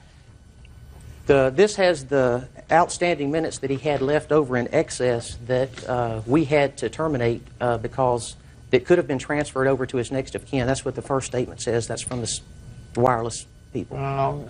I understand what you're saying. Mr. Sims, listen to me. What you're saying is he had sort of credits, that it didn't cost you hundreds and hundreds of dollars because they took the phone, but that you as his beneficiary or next of kin could have used those minutes if you wanted to from his cell phone plan. Is that Yes, what your yes, plan Your is? Get a life. Where's the phone? We don't have it anymore. What'd you do with it? The guy that was staying with Billy, his daddy, took it. And it's my brother. Your Honor, there was no one staying with my father. He lived alone. But we asked her the Friday when we first found out that she was the one that had the phone. When she returned the phone call, she said that we were not going to get the phone back, that she got to the phone before we did, and that he's dead, and she's just as entitled to it as... Let me tell you something. Some people will be happy, productive, moral people their whole lives, and they will raise, hopefully, happy, productive, moral offspring. And some will not. We're not talking about a lot of money, but we are talking about those people who have the capability of being moral people and those who lack the capability of being moral people. Yes, we're talking about a $40 phone bill, which you're going to get, and let's say your father really had a state-of-the-art telephone. A really good one costs $150, is that right? Yes, really Your Honor, good it's one? on the estimate. $150 plus 40 is $190. You don't get paid for the minutes, right? And I want you to, you have to feel sorry for them. I want you to feel sorry for them. Don't be angry with them. They're never going to be able to get smarter. They're never going to get morals that anywhere relate to what civilized people do, because anybody that could take property off a dead person, which is what they did, will never change. Because I don't believe that anybody, your father's age, drives a car and rides around with not a dollar in his wallet. That's correct, Your Honor. I don't believe that that happens. That doesn't happen. So if you're a death scavenger, you're never going to change. Judgment for the plaintiff in the amount of $190. That's all. Parties are excused. You may step out. We didn't took it. He gave us it. There are people in this world that are going to act that way, so instead of being angry, pity them, and that's what I do. I felt sorry too because he died on me. I'm very happy with the judge's decision, and I'm glad that we can finally put this part of my father's life to rest. And now the next case. All parties in the matter of Walkling versus McKnight. Step forward, please. 22-year-old waitress Brandy Walkling is suing manufacturing laborer Shane McKnight for the cost to repair her car. Shane says the damage was the result of a freak accident. Miss Walkling, you do not know the defendant. Is that correct? Correct. No, I serve him every once in a while in the bar I work in. But other than that, you have no relationship with him whatsoever. Right. It is your claim that his car hit and damaged your car. Correct. I want you to tell me when that happened. That happened on March 8th. Where? In the parking lot at the bar that I work at. What time? I get off work about 1:30, 1:45 a.m. Tell me what happened. I walked out of the bar, just got off work, and I noticed the rear end of his car was like sitting about this far from the side of my car, which I'll show pictures in a minute. And it was running, and the reverse lights were on, and the keys were in it, obviously, and it was locked. And so I didn't know what to do. So we went and we got the police, and eventually Shane came back, and he went through the parking lot a couple times, obviously, because he'd been drinking. And he had claimed that his car had went from this point in the parking lot here and reversed itself all the way into my car while he was gone getting his extra set of keys. Real cases, real people. Judge Judy. 22-year-old waitress Brandy Walkling is suing manufacturing laborer Shane McKnight for the cost to repair her car. Shane says the damage was the result of a freak accident. So what he's saying is he locked his keys in the car. He wasn't in the car, and therefore he's not responsible if his car rolled and damaged your car. That's your defense. Is that Correct. right, sir? Yes. And the car, when you arrived back in the parking lot, was not where you had parked it. That's Is correct. that right? Yes. The keys were locked in the car. Yes, ma'am. So clearly nobody had gotten into the car to drive it. It had to have rolled from one place to another. I disagree. Tell me what you think happens. There was a bunch of people from the bar where he made an attempt to get into the car. There was a guy there with one of those Jimmy type of bars that goes in between the window and the door. Several attempts were made to get into the car using that. And so I left to go call a tow truck to have them come out and unlock the door. And by the time I got back, the car had moved into the position that she claims. So so you don't know what happened to the car? Well, I maintain that one of the guys that was using the Jimmy to make an attempt to get into the car did get into the car while I was gone, backed it up, and staged the whole thing. That's okay, so let me understand your defense, sir. Your defense is that while you were gone, one of the people that you had asked for help yes, had in fact gotten into the car, backed it up into her car. Yeah, about 3 inches or so away. It wasn't even touching when I arrived. Well, maybe it bounced off. She's not here because her car wasn't damaged. Right. She's here because her car was damaged. And then when he realized that he had backed it up into her car, got out, left the car running, and relocked the car. Yes. That's your defense? Yes. I want you to hum for me the theme from The Twilight Zone.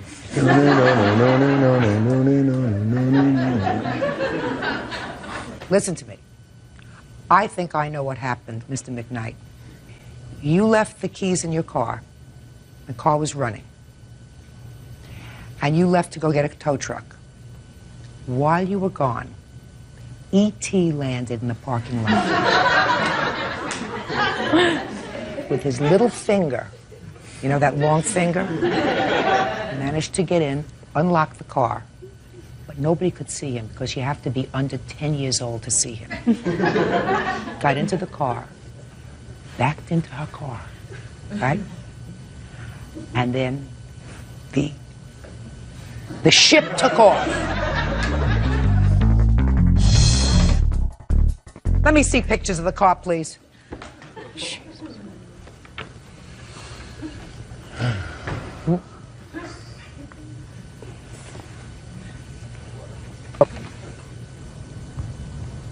Nice. Show them to Mr. McKnight so he knows what he's going to pay for, and let me see the estimate. I have 2 estimates here, and I'll give it to you.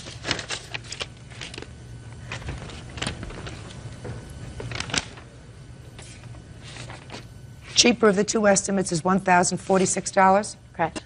Judgment for the plaintiff. That's all. Thank you. Parties may phone home. Step out, please. My car got hit, and I just wanted him to pay for it. I just disagree with what the plaintiff alleges. He was to just not call me back when I talked to him, and he wouldn't give me his insurance information. Don't lock your keys in your car. And now the next case. All parties in the matter of Chandler versus Chapman. Step forward, please. Teacher James Chandler is suing the ex-wife of his girlfriend's son, 21-year-old collections agent Trista Chapman, for wrecking his car. James says Trista took the car off-road and broke the axle. Mr. Chandler, the defendant was driving your car and wrecked it. That's correct, ma'am. And you want her to pay for it. Absolutely. You didn't give her permission to drive your car. That's correct. How do you know her? She is my girlfriend's son's ex-wife. Girlfriend's son's ex-wife. At the time they were estranged. Now, I'm going to make a guess that the son's name is Brian. Correct. Because she says she had Brian's permission to drive the car. So you tell me how that came about and why you don't think you're responsible for the damage to the car. I had asked Brian to use the car to go to a doctor's appointment. Were you separated from Brian at the time? Yes. So you called Brian. And who was Brian living with? His mother. And the plaintiff? Yes. I had asked him to use a car to go to a doctor's appointment. He had told me, let me call you back. Let me call my mother and ask her if it's okay. He called her, called me back. No, you don't know what he said to his mother. No, I don't know what was said. But he called you back and said what? Yes, it is okay for you to use the vehicle. Fine. He came, he picked me up. I dropped him back off at home. And from there, I went to my doctor's appointment. Where was your doctor's appointment? In Apple Valley. Did you go alone? Yes. So you drove alone in the car? Yes. Both going there and coming home? And when I went back, I picked up my friend to give me a ride from Brian's house to back home to where I live. So after you finished with the doctor's appointment, you picked up a friend, and the friend was supposed to do what?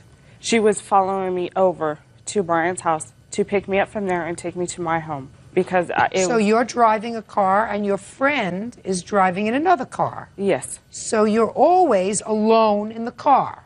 No, I had a friend with me in the car. What friend did you have with you in the car? And where did you get her from? She was the friend that was coming with me. When I went to pick up the car.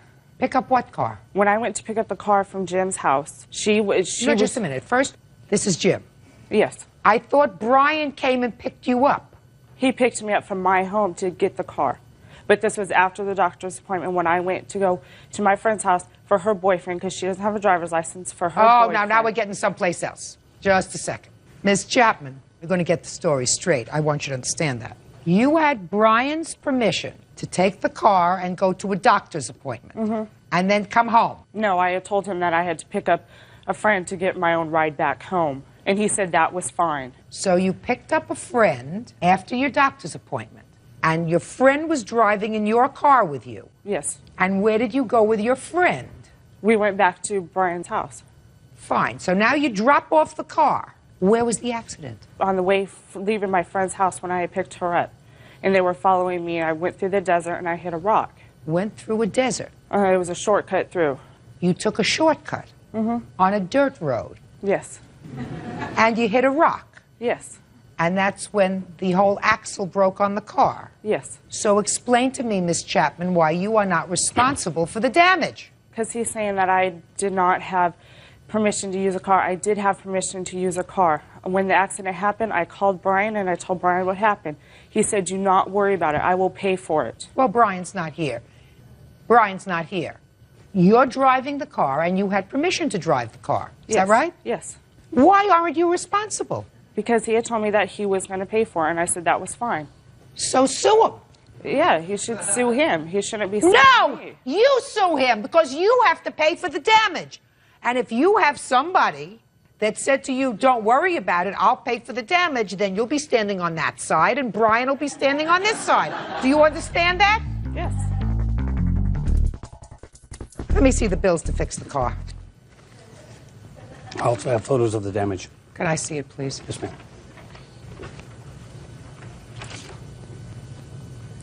What is this lost wages for November 19th? I'm a substitute teacher, and I had to take a day off of school and turn a job down in order to go retrieve the car. So it cost me $120. Get that from Brian. By the way, just for my own information, did you speak to your girlfriend and find out whether Brian had ever called her? No, I did not, and she wouldn't have given permission to use the vehicle anyway. Well, you don't know that. I know her. Probably not. He had permission to use the vehicle to go to and from work because she had already damaged their other vehicle.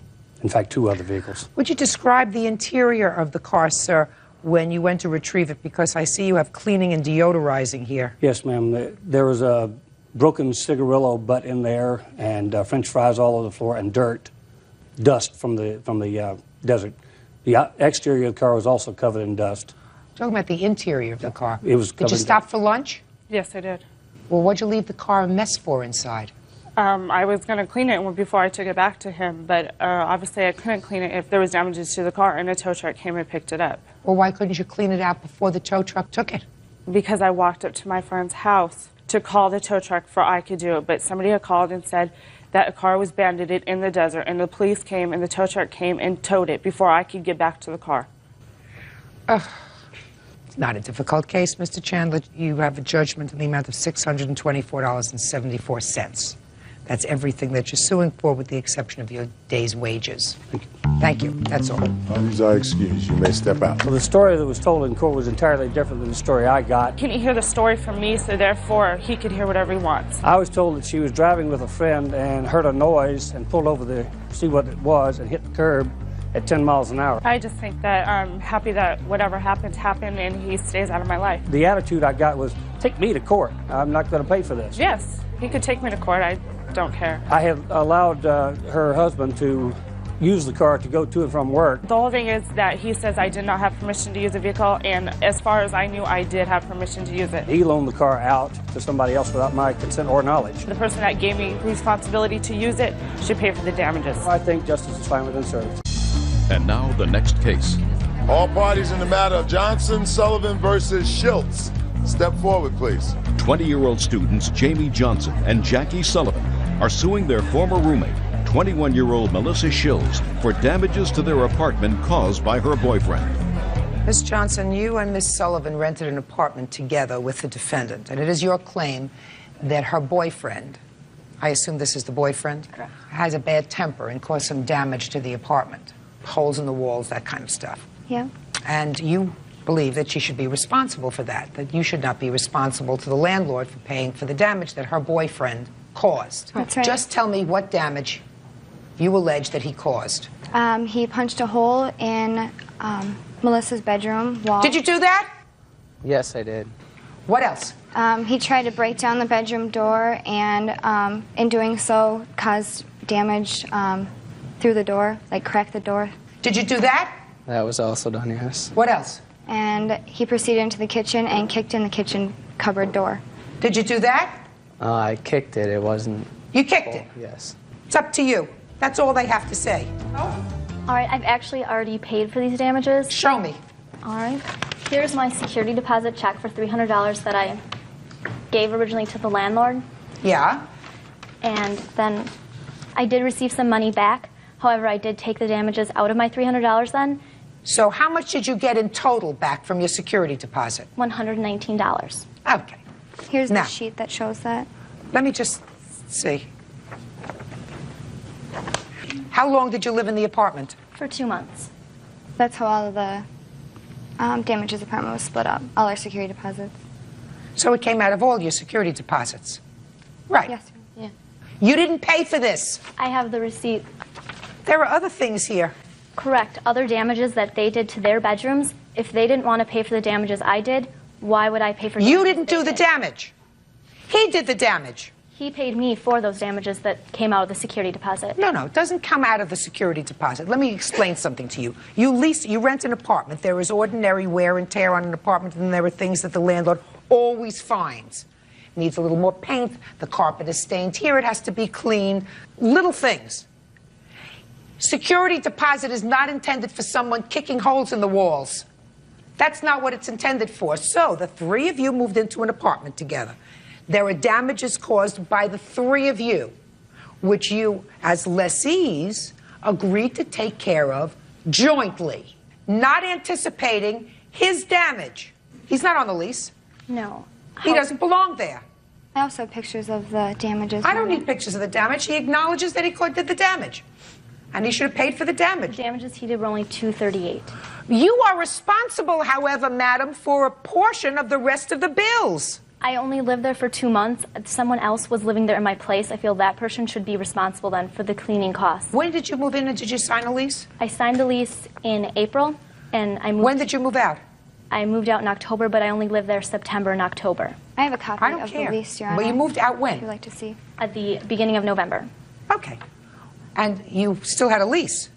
Correct, and I did continue to pay rent until someone else moved in to take then over you have that to rent pay payment. portion of the utilities as well.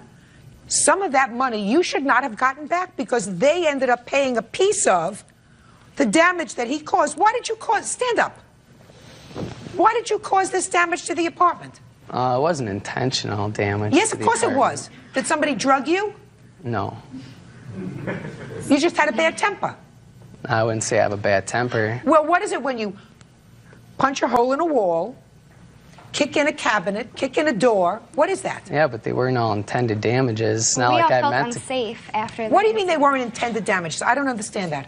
Well, I didn't intend to put a hole in the wall or. What did you intend to do? Nothing. What did you intend to do? I was angry. I was upset. Angry at whom? I don't really remember. You weren't angry with me. No. You weren't angry at Bird. No. You were angry at her. No. You were angry at her. Yes. Yeah, sure. So instead of hitting her, you hit the wall. Is that a fair statement? I guess, yes. Huh? Are you still together? Yes. Big mistake. Judgment for the plaintiff for the amount of $178.75. That's all. Parties are excused. You may step out. One fight doesn't make any couple's relationship bad. If a guy has a bad temper like that, get out of it. We are fine. We're getting married next year. There's no reason to have that bad of a temper towards anybody. I think my roommates were just being greedy. Car damages and an assault. Court come to order. All rise. Have a seat, please. Hello, Judge. Case number 2056, Garrett versus Codio scenario. Thank you.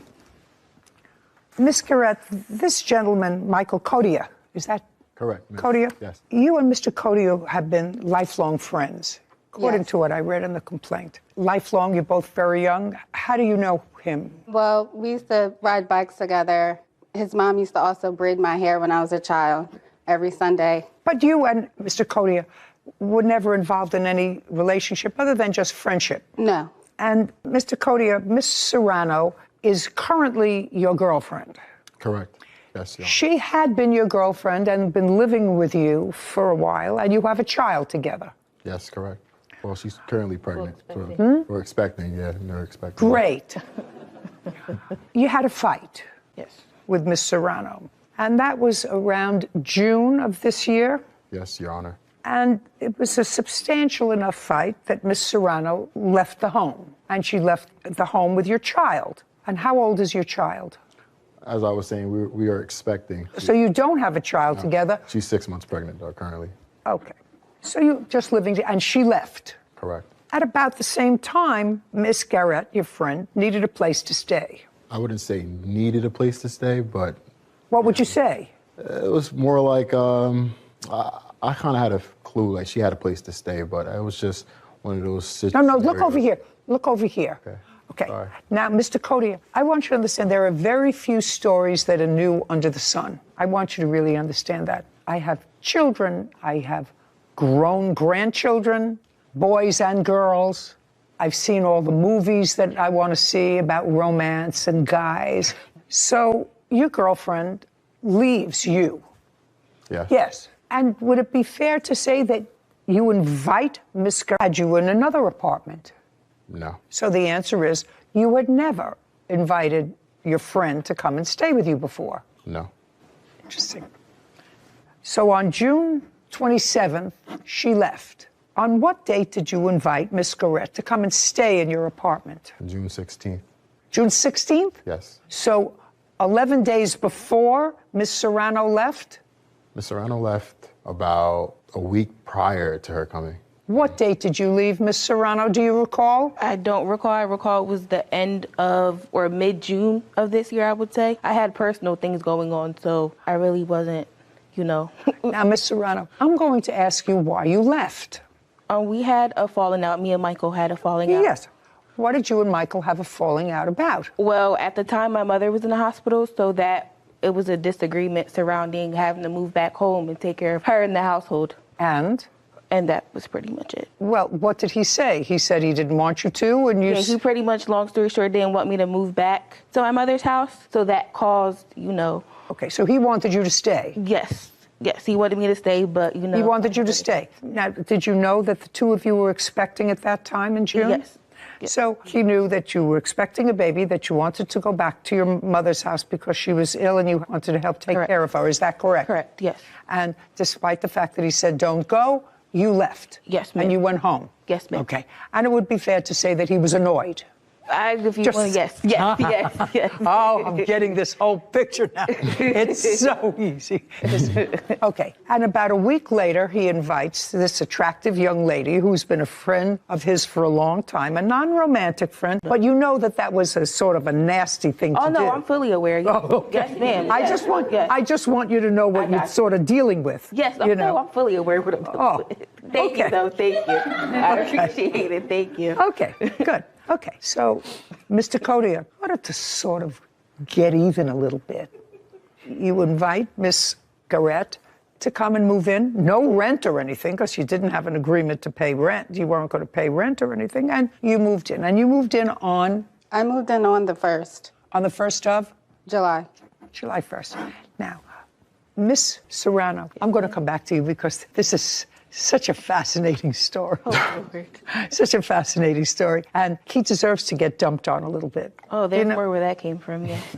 I said that's more where that came from, yes. Okay. And between the time you left and July 1st, when Miss Garrett was invited to come to stay at the house, were you in communication with Mr. Codia? Yes. I would say like every day or every other day we spoke, arguments, you know how it is. Yeah. Well, first of all, you're pregnant and you have emotions and then you're taking care of family members and whatever. And so I got it. Did he tell you that Miss Garrett was moving in? Yes. When? I would say I found out around like the 27th, 28th. Of June? Yes. Tell me how you found out that she was moving in. I believe at that point she was already moved in at that point. Okay. And what made you think that? Just based off of how the conversation went or how he told me. Tell me what he told you. What I was told was that a friend was moving in to solely cook and clean. See what's happening to him? This fly is getting vengeance on him. Not getting on the food. What the hell is going on? Oh, you got a swapper too, wow. I'm waiting for it to come over here. Yes. Her former friend, Michael Codia, and his girlfriend, Brianna Serrano, for a personal loan and an assault. Tell me what he told you. I'm curious. I want to know. What I was told was that a friend was moving in to solely cook and clean. That's what I was told. Okay, did he tell you who? Who it was. I never met her. But he told you who it was? Yes, he told me who it was. And that made you, I would probably guess, a little annoyed and unhappy. I mean, I was annoyed. I would be annoyed. I mean, I was annoyed because I had personal things going on, but in between that time before actually realizing that she was living at my apartment, I actually had a brief interaction with her. I met her at a park. I met her. So between the time you moved out? Yes. Okay. Was it you met because you contacted each other, or No, you met by accident? We met because me and Michael just, had a conversation to have had at that point in time. I'm assuming she was there in the area, so he just wanted to kill two birds with one stone. He said, do you want to meet the person, who's there, who I'm living with, and that's how it went. And was it a cordial meeting? Yes, it was. You met her, she met you? Yes. And he said, I just want you to meet the lovely-looking girl that I'm now living with because you went home to take care of your mother. I guess so, if you want to put it... Yes, he... Don't forget.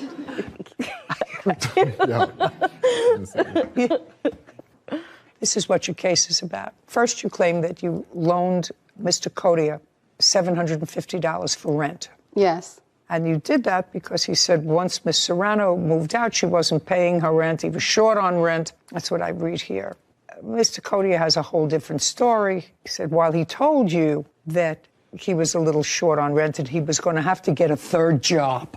That's not true. Just a second. You know that somebody was moving into the apartment just to cook and clean? That's what she says. Yes, that's exactly my words. Exactly my words, yeah. That's exactly what you told her. Correct. You didn't tell Miss Serrano, the soon-to-be mother of your child, that you had a roommate who was paying rent. I did not. Miss Serrano, what kind of work were you doing when you were living together in June? I had a work-from-home position, will still currently do as a Medicaid specialist. Were you sharing rent with him? Yes. Everything was 50-50. Did you pay him any rent in July? No, I did not. Did you pay him rent in June? Yes. So you paid him the $750. That was your share of the rent? Is that what your share was? That was my share of the rent. June was already paid for. July I did not pay because I did not believe I was going to be there. Okay. Tell me what he said to you that caused you to give him this $750.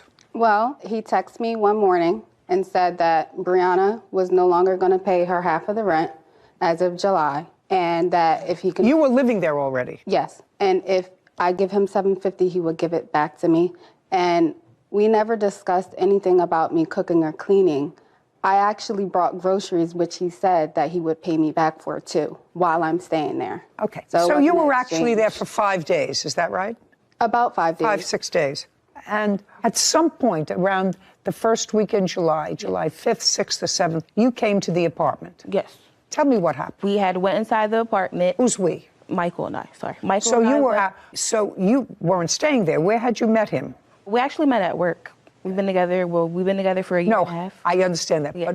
But you came home to the apartment together, and that was, I think, on the 7th of July. Yes. On the 7th of July. Where had you been? You'd been out. You hadn't been staying in the apartment. Oh, no, yeah. I was out actually just going to rosaries and stuff like that. I actually went to go pick him up after a family function from work. After picking him up from work, we went back to the apartment, went upstairs. Was that the first? Spent the night and, Have you ever, when you were there, have you seen Miss Garrett? Nope, but I seen her belongings, though. Okay. But you knew she was there because he told you that she was there. Exactly. So on the 7th, you picked him up, you went back to the apartment, and you'd been there before, but you had never actually physically seen her in the apartment. Correct. Despite the fact that you knew she was there. Correct. Because you'd been introduced to her. Correct. Okay. And what happened? So we went upstairs. She seen that I was with him, and I guess that must have made her mad. No, just tell me what happened. So there was an argument. Tell me what the argument was. I don't even know what the argument was, honestly. She just seen me, and then there was an argument that unfolded about what I still don't know still to this day. Okay, so now Miss Garrett, they came home, and... Okay, so them two never came in the apartment together at all that night, and previously. No, just tell me that night. Oh, that night. So me and Michael discussed that, hey, listen, things are not working out. He has had multiple people in and out his house, and he was making me very uncomfortable, as well as Miss Serrano popping up. So what do you say? He's had multiple people in the house? Guys, women every night. I would sleep in the park. One night I slept in the park because he had Miss Serrano popping up at 3 o'clock in the morning, her throwing my things around, telling me to get out the house. So I had to go in my car and go sleep in the park. And we had conversations that night when it happened, when she popped up. Hey, can I go sleep? What date was that? It was, I want to say July the 2nd or the 3rd. Okay. Yeah. Before the 7th. Right. Okay. And that's when you went out and slept in the park? Yes. Just a second. Mr. Cody, you remember that evening? Yes, I do. Okay. And that evening on day with you? Sadly. Absolutely right. Going to have two women fight over the prize, the grand prize. Okay. Did you take $750 from her? No, I did. did Did you? I didn't ask you with a loan. Yes, I didn't ask you. She has proof that she gave it to you. Yes, she. Okay. So let's not play. Did you take $750 from her? I did. So it goes back to her. That's $750. Now we're going to get to what she alleges is the remainder of her lawsuit, which is damages for assault. Okay. On the 7th of July, there was some sort of an altercation. You want to tell me what that was? Yes. You did something that annoyed him. You went back to take care of your sick mother, which also attests to his bad character. And then what he does is he invites someone, a woman, to come into the house because he knows that it's going to irritate you. That's exactly what happened. He acknowledges that.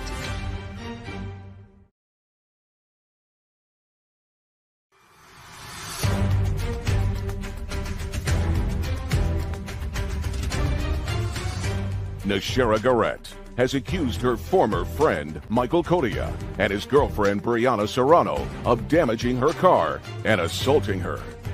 Now, on the 7th of July, there was some sort of an altercation. You want to tell me what that was? Yes. So that evening, I went into the house, and he had his witness, Darius, there. And this person? Yes. And me and Michael had conversations about him before, and I just thought it wasn't a good influence. So that evening, I walk in the house, and I'm sorry, let me back that up. I asked Michael if he's going to have men come in the house, could he please be there while I'm there with them? Because I didn't feel comfortable. He said yes. So when I walked in that evening and saw Darius there, I texted Michael and said, Michael, we need to have another talk, because every talk we have, I'm thinking that we're having understandings, but we're not. So, and Darius set up a whole twin-sized bed up in the living room.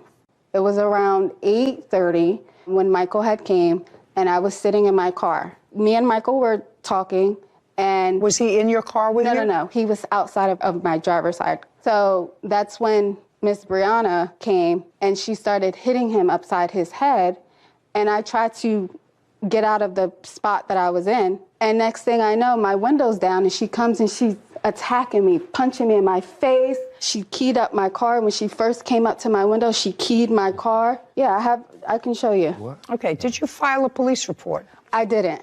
Why? I just didn't. I took care of my bruises and my scar. I did call 911, but then I hung up.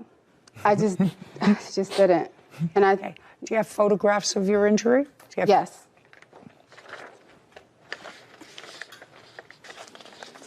There you go.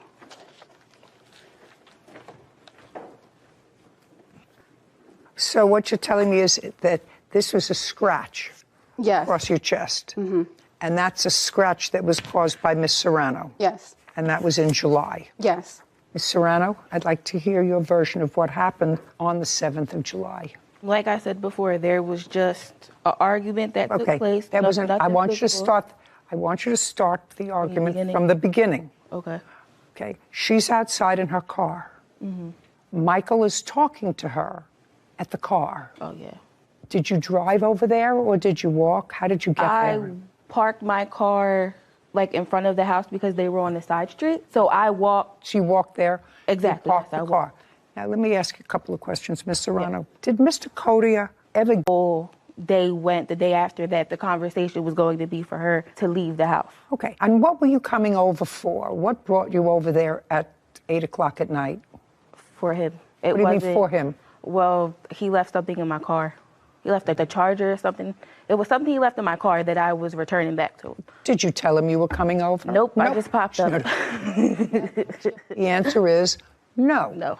You were curious. Yes, I was. Of course I was. There you were. Mm-hmm. I'm sorry. See what's happening to him? This fly is getting vengeance on him. Not getting on me. What the hell's going on? Oh, you got a swapper too? Wow. I'm waiting for it to come over here. Did you seek medical treatment? I did not. Mr. Cody, I'm going to wrap up this case because I really understand it.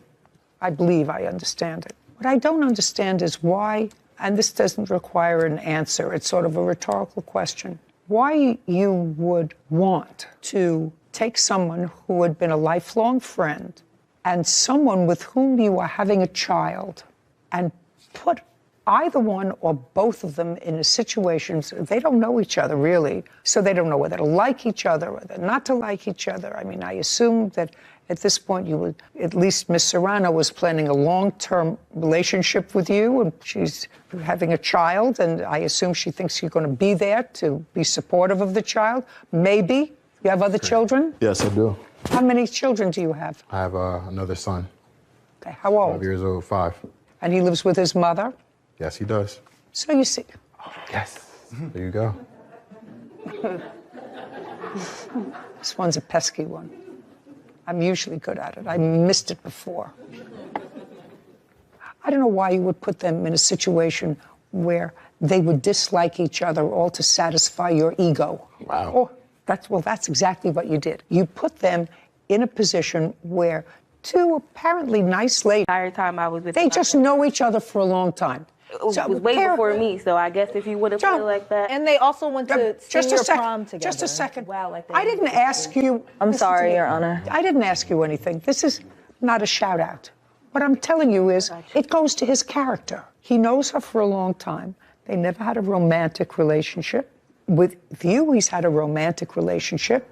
You did something that annoyed him. You went back to take care of your sick mother, which also attests to his bad character. And then what he does is he invites a woman to come into the house, lets you know about it, because he knows that it's going to irritate you. That's exactly what happened. He acknowledges that. That doesn't make him a good guy. So I want you to think about that. But I absolutely believe that you caused a scratch on her, which you can't do. Anyway, Mr. Cody, you owe her $750. And Miss Serrano, you can't put your hands on anybody, no matter how angry you are at them. And I'm awarding her $1,000 for you putting your hands on her. Okay. Judgment for the plaintiff. We're done. Thank you very much. This court is adjourned. I was very satisfied. I mean, I know it will cause havoc, but Different women every night, I try to keep it in secret. and that's why we stopped being friends before, but I definitely learned my lesson. I feel like it's unfortunate. I feel like she manipulated the whole situation. The friendship is over. It's gonna be a father to my child, man. After working with you now for almost a year, I'm starting to get so jaded from these cases that I'm starting to think that just staying single might be my best option if these are the alternatives. Yeah. Just blows my mind. He admitted to just pitting an old friend and your fiance, who's pregnant with your child, against each other. To satisfy your ego. Yes. Sounds like a terrible idea, was a terrible idea, turned out to be a terrible idea, and it'll land you in court on occasion. You're right, but rethink. Of character. Court come to order. All rise. Be seated, please. Hello, Judge. Case number 2007, Sanchez versus Vasquez. Thank you. You're welcome. Mr. Sanchez, how old are you, sir? I'm 26 years old. And what is your educational background? I have a bachelor's degree in film that I got from Full Sail University. I'm currently... Slowly. I'm sorry. You have a bachelor's degree from? Full Sail University. Where is that? Orlando, Florida. Orlando, Florida. That I can hear. You have to understand, when you're dealing with someone of my age, you have to sort of factor that into your speech. People who are 26 may be able to follow you. I'm senior. I need people to speak slowly so that I can follow them. I got you. So you got a bachelor's degree from a university in Florida and graduated when? I graduated in 2018. And from there, what kind of work did you do? From there, I jumped around a little bit. I did Okay, work... you jumped around. Did your family live in Florida? No, ma'am. Where do they live? They live in Beaumont, Texas. Did you live with them at all in Beaumont?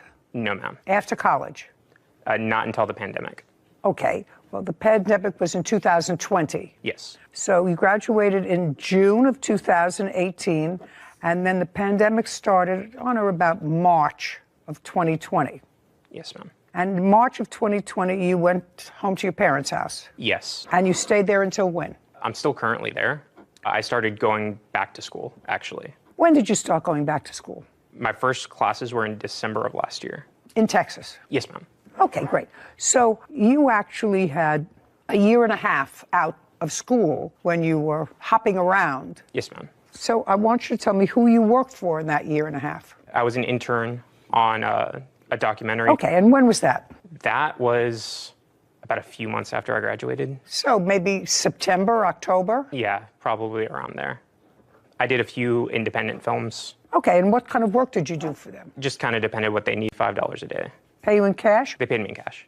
Okay, so you did those couple of little projects, and then what? I was also waiting tables at the time. Okay, well, you got to eat. Right.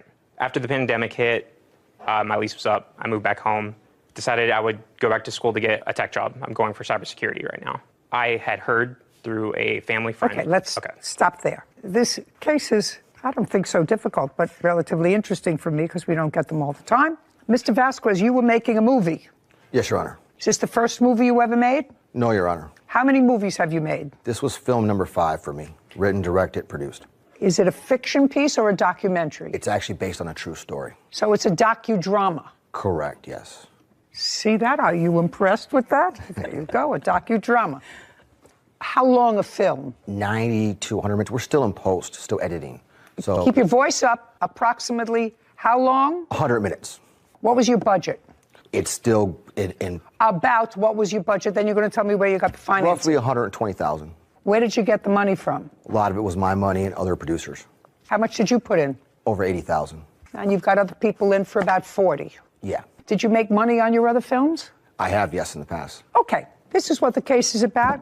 Mr. Sanchez says that he was hired by your company. And he was hired by your company to work on this last film that you were doing. And it was a paying job. And at the end of the period, he was not paid. And in addition, he says that when he complained about not being paid, you put out there on social media that you weren't paying him because he was on drugs. Is that what the case is basically about? Basically. It wasn't on social media. It was through text messages. He accused me of it, but... I know. Okay. Did you answer an ad for this job? No, I heard about it through a family friend. And when did you meet Mr. Vasquez for the first time? We didn't actually meet face-to-face until about Saturday, July 10th, 2021. Did you communicate via text messages or Yes, ma'am. emails? Well, when was the first either text message or email? The first text message was on Monday, the 28th, 2021 of June. 6/28, 2021. May I see that, please? Of course.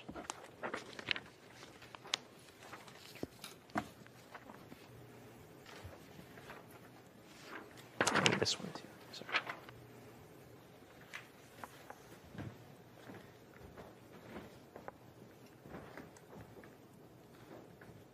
Okay.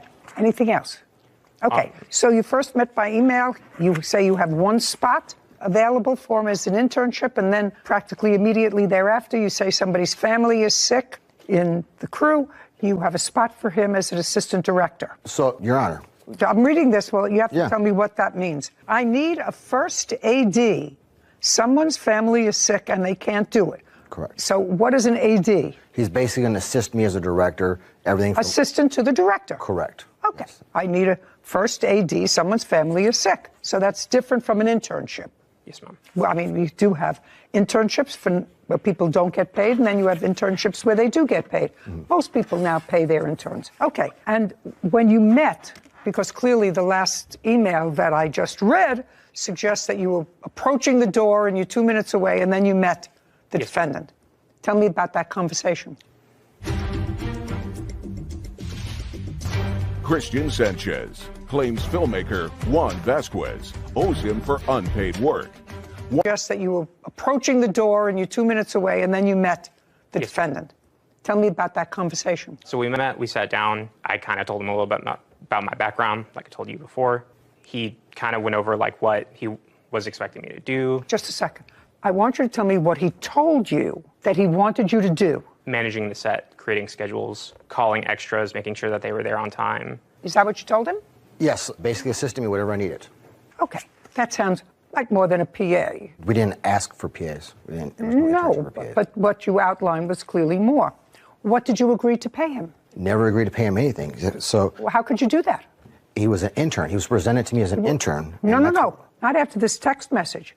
He said he was looking for an internship, and you said to him, I have a better role for you. I need a first AD. Someone's family is sick. Whose family was sick? The name of the person? I don't recall. Okay. When you did a budget, did you have a budget for a first AD? No, we didn't. Careful. Did you have a budget for a first AD? No, not that I remember. I usually don't use a first AD, so the terminology. No. Listen, you know who produces this show? You want to be careful with what you say around people, who are buying your product. Sure. Right? Because you're going to be presenting them with budgets, eventually, hopefully for you. There's no question that if I got this text from you, Mr. Vasquez, I would say, oh my God, I'm going to get a different job, a better role, because he says I have a much better thing. Somebody who was supposed to do it got sick, they can't do it. That's a much different thing from what you describe as bringing the iced tea and setting up the coffee. That's a different role. What did he need that day? What did he tell you he was going to pay you? $150 per day for 14 days. How many days did you actually work on the set? On the set, I worked 14 days. It's a lie. I got COVID on the last 2 days, and he asked me to work from home. And I still scheduled and did all that stuff. I never asked him to work from home. You got COVID the last 2 days, so you were actually there 12 days. Physically there, but I was still working for him. Who knows? How do I know that? I have text. I would like to see the work that you did from home on day 13 and 14. 1,800 for 12 days, not including. Okay. On those specific days, I have it on my phone. Could I pull it up? No, I want to see what you did. If you did work, you sent emails out, you sent scheduling out, and you would probably have to have a conversation with your boss and say, I have COVID, but I'll do whatever I could do from home. I have all of that. I'd like to see it. Yes, ma'am. Your Honor, if I may interject.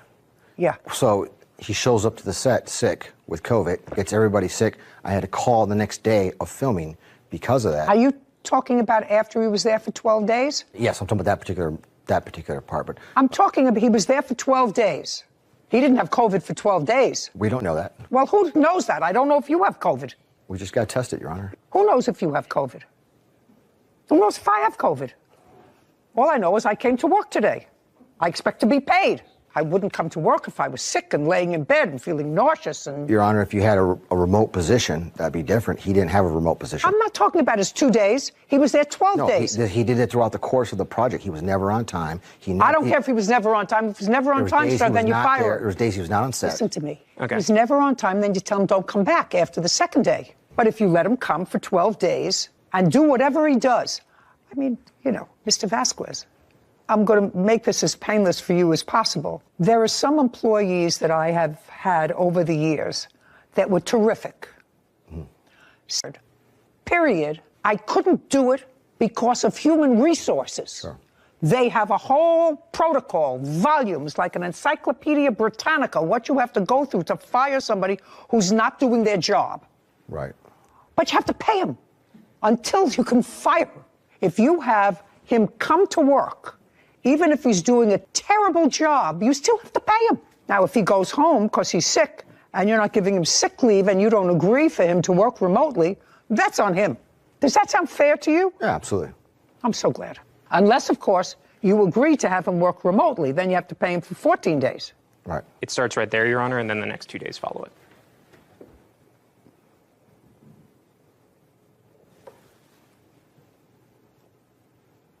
JV, that's you? Yes, ma'am. JV, that's you. So you did, in fact, confer with him from home. Tell him to order food, to picking it up. I don't care if he worked for you for a half hour. He's not your friend. The thing that I find most troubling here, actually, for the both of you, is he says that you told him not to tell the rest of the crew that he had COVID because they would freak out. Correct. And he didn't tell the rest of the crew that he had COVID. Well, you told him not to. And he said, okay. Well, you have to know, as a good citizen, that's not the right thing to do. You do understand that. And, by not having him on the set, we thought that was proper protocol. No, you're supposed to notify people who you came into close contact with. I remember they had this whole contact tracing. I know people call all the time and say, reality is, Your we Honor, were out everybody together that was a month on ago. The set. What? The reality is, everybody that was on the set, we did discuss the fact that he had COVID. So people want everyone to freak out. I just find that troubling. In any event, it's just like yelling bomb in an airport. That would have created a bigger hysteria.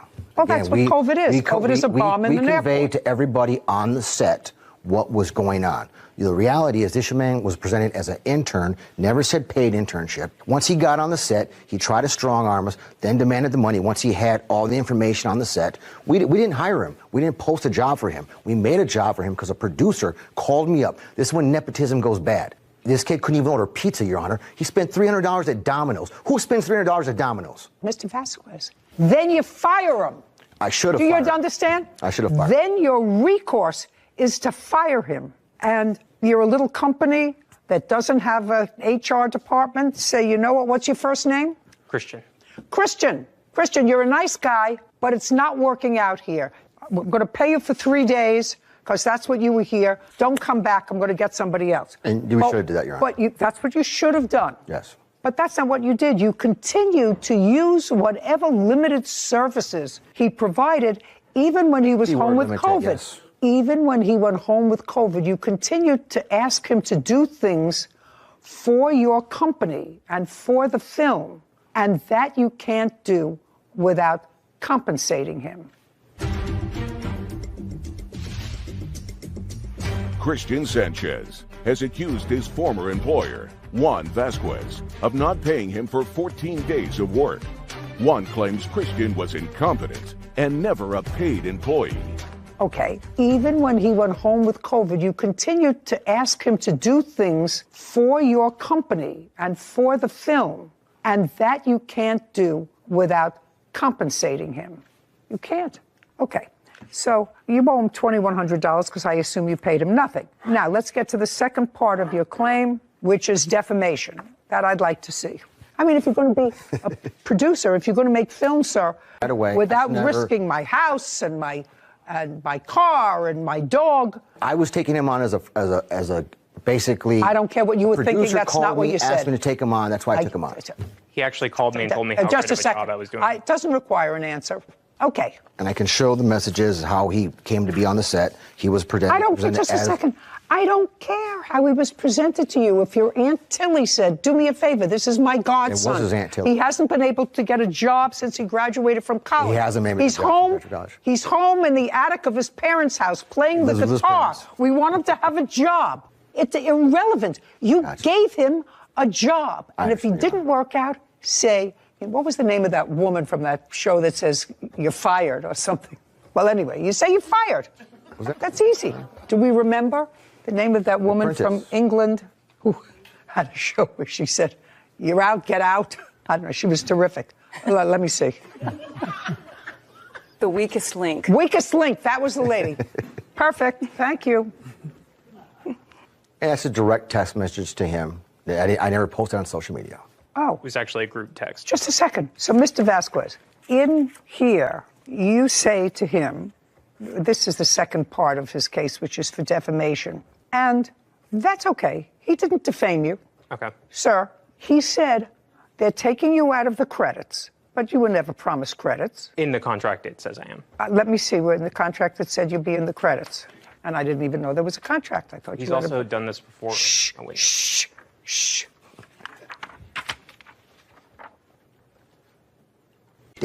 Just a second. Sir, is this the agreement he put in front of you? Or did you? I signed act agreements every day on the. You're a business guy. Yeah. I'm a business lady. That looked like an actor agreement. Sign That's why I signed it. Actor agreement. That's what it says. Yeah. He's not an actor. Don't sign it. It says you agree to pay him $150 a day for 4 days of shooting. 14. 14 days of shooting. And that he will be responsible for paying all the taxes on it. So he was going to be paid in I didn't write that out, Your Honor. Kevin, would you show this to him, please, and see if he can identify that as his signature? I'm going to check here to see if it's his signature. It looks like his signature to me. Mr. Vasquez, it appears to be the same signature that you used to sign the answer. Yes, Your Honor. So that's your signature? Yes, Your Honor. Okay. And this says, actor shall receive a credit for acting in the film. Well, that's ridiculous. You didn't act in the film, right? No, ma'am. Well, we're going to strike that out because you can't perform that because you didn't act in the movie. Do you understand? I understand, ma'am. Okay, very good. And it's clear that whatever this says, based upon this, if you delete one part of a contract, let me see if I remember, if part of a contract, Sarah, is impossible to perform. Then it's not fully integrated. and one party acts on that contract, and you can retain part of the contract because of services that were rendered pursuant to the contract, you can eliminate one part. Yes. So I can eliminate the actor part of getting credit. So you're not getting credit on this. You're entitled to the $150 a day. As far as the defamation is concerned, sir, what he said in here was clear. He said he was told by someone else, which is very possible. And the only thing that you can produce for me today is this fellow who said you tried to put together a little bit of a drug transaction. Are you? No. Well, then you're irrelevant. You can produce, because if he said... The very next morning, he sent me that text message. I don't care. I don't care. He's not a great businessman. Judgment for the plaintiff in the amount of $2,100. Thank you very much. We're finished. This court is adjourned. I thought she was very fair. I'm really, really happy with how the judgment came out. He was an intern. Interns aren't paid. It never said paid internship. He tried to avoid signing a contract at first. The reality is, with a budget, we would love to pay the kid, but he cost us more money than he was actually worth. He lies constantly. Nothing's ever his fault. He always makes up a new scenario in which he's the victim. He couldn't even order pizza. I mean, who spends $300 at Domino's? Handed me the actor's agreement, told me to sign it. No more nepotism. If I don't know him, I've embedded him. I don't want them on the project. A little bit weird, but it had everything. And this kid is going to go be a cybersecurity guy. Always save your receipts, dude.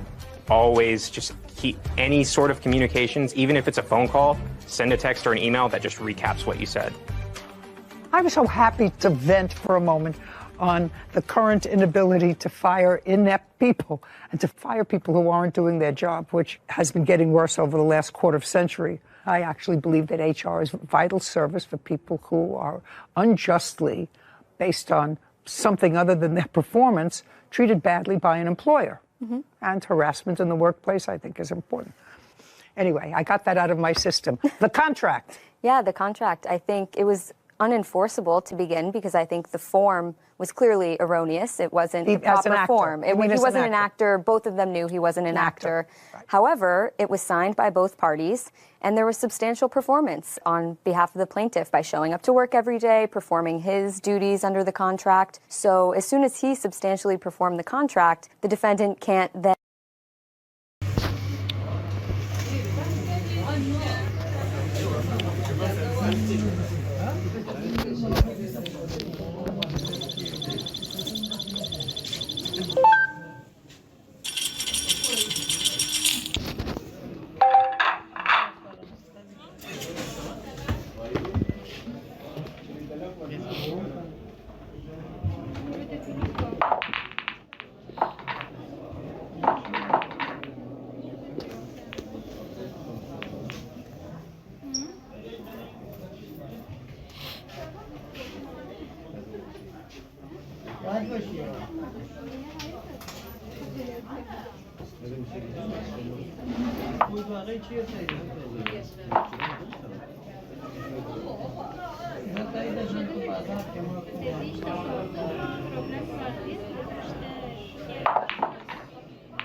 यार क्या हो रहा है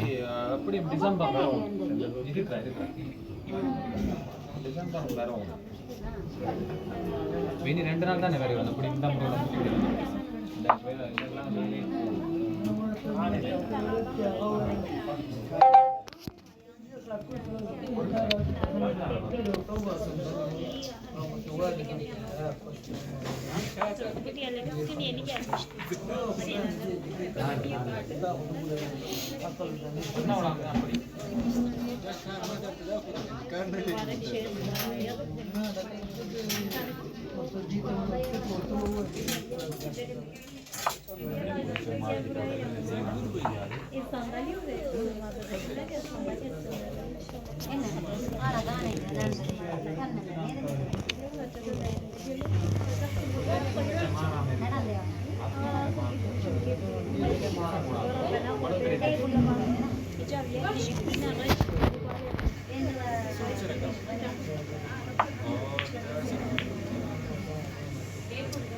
Oturmaya gelince de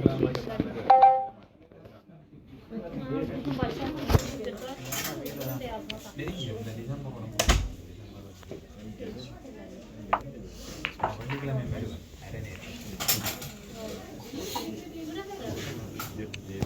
Şey istiyordu ondan.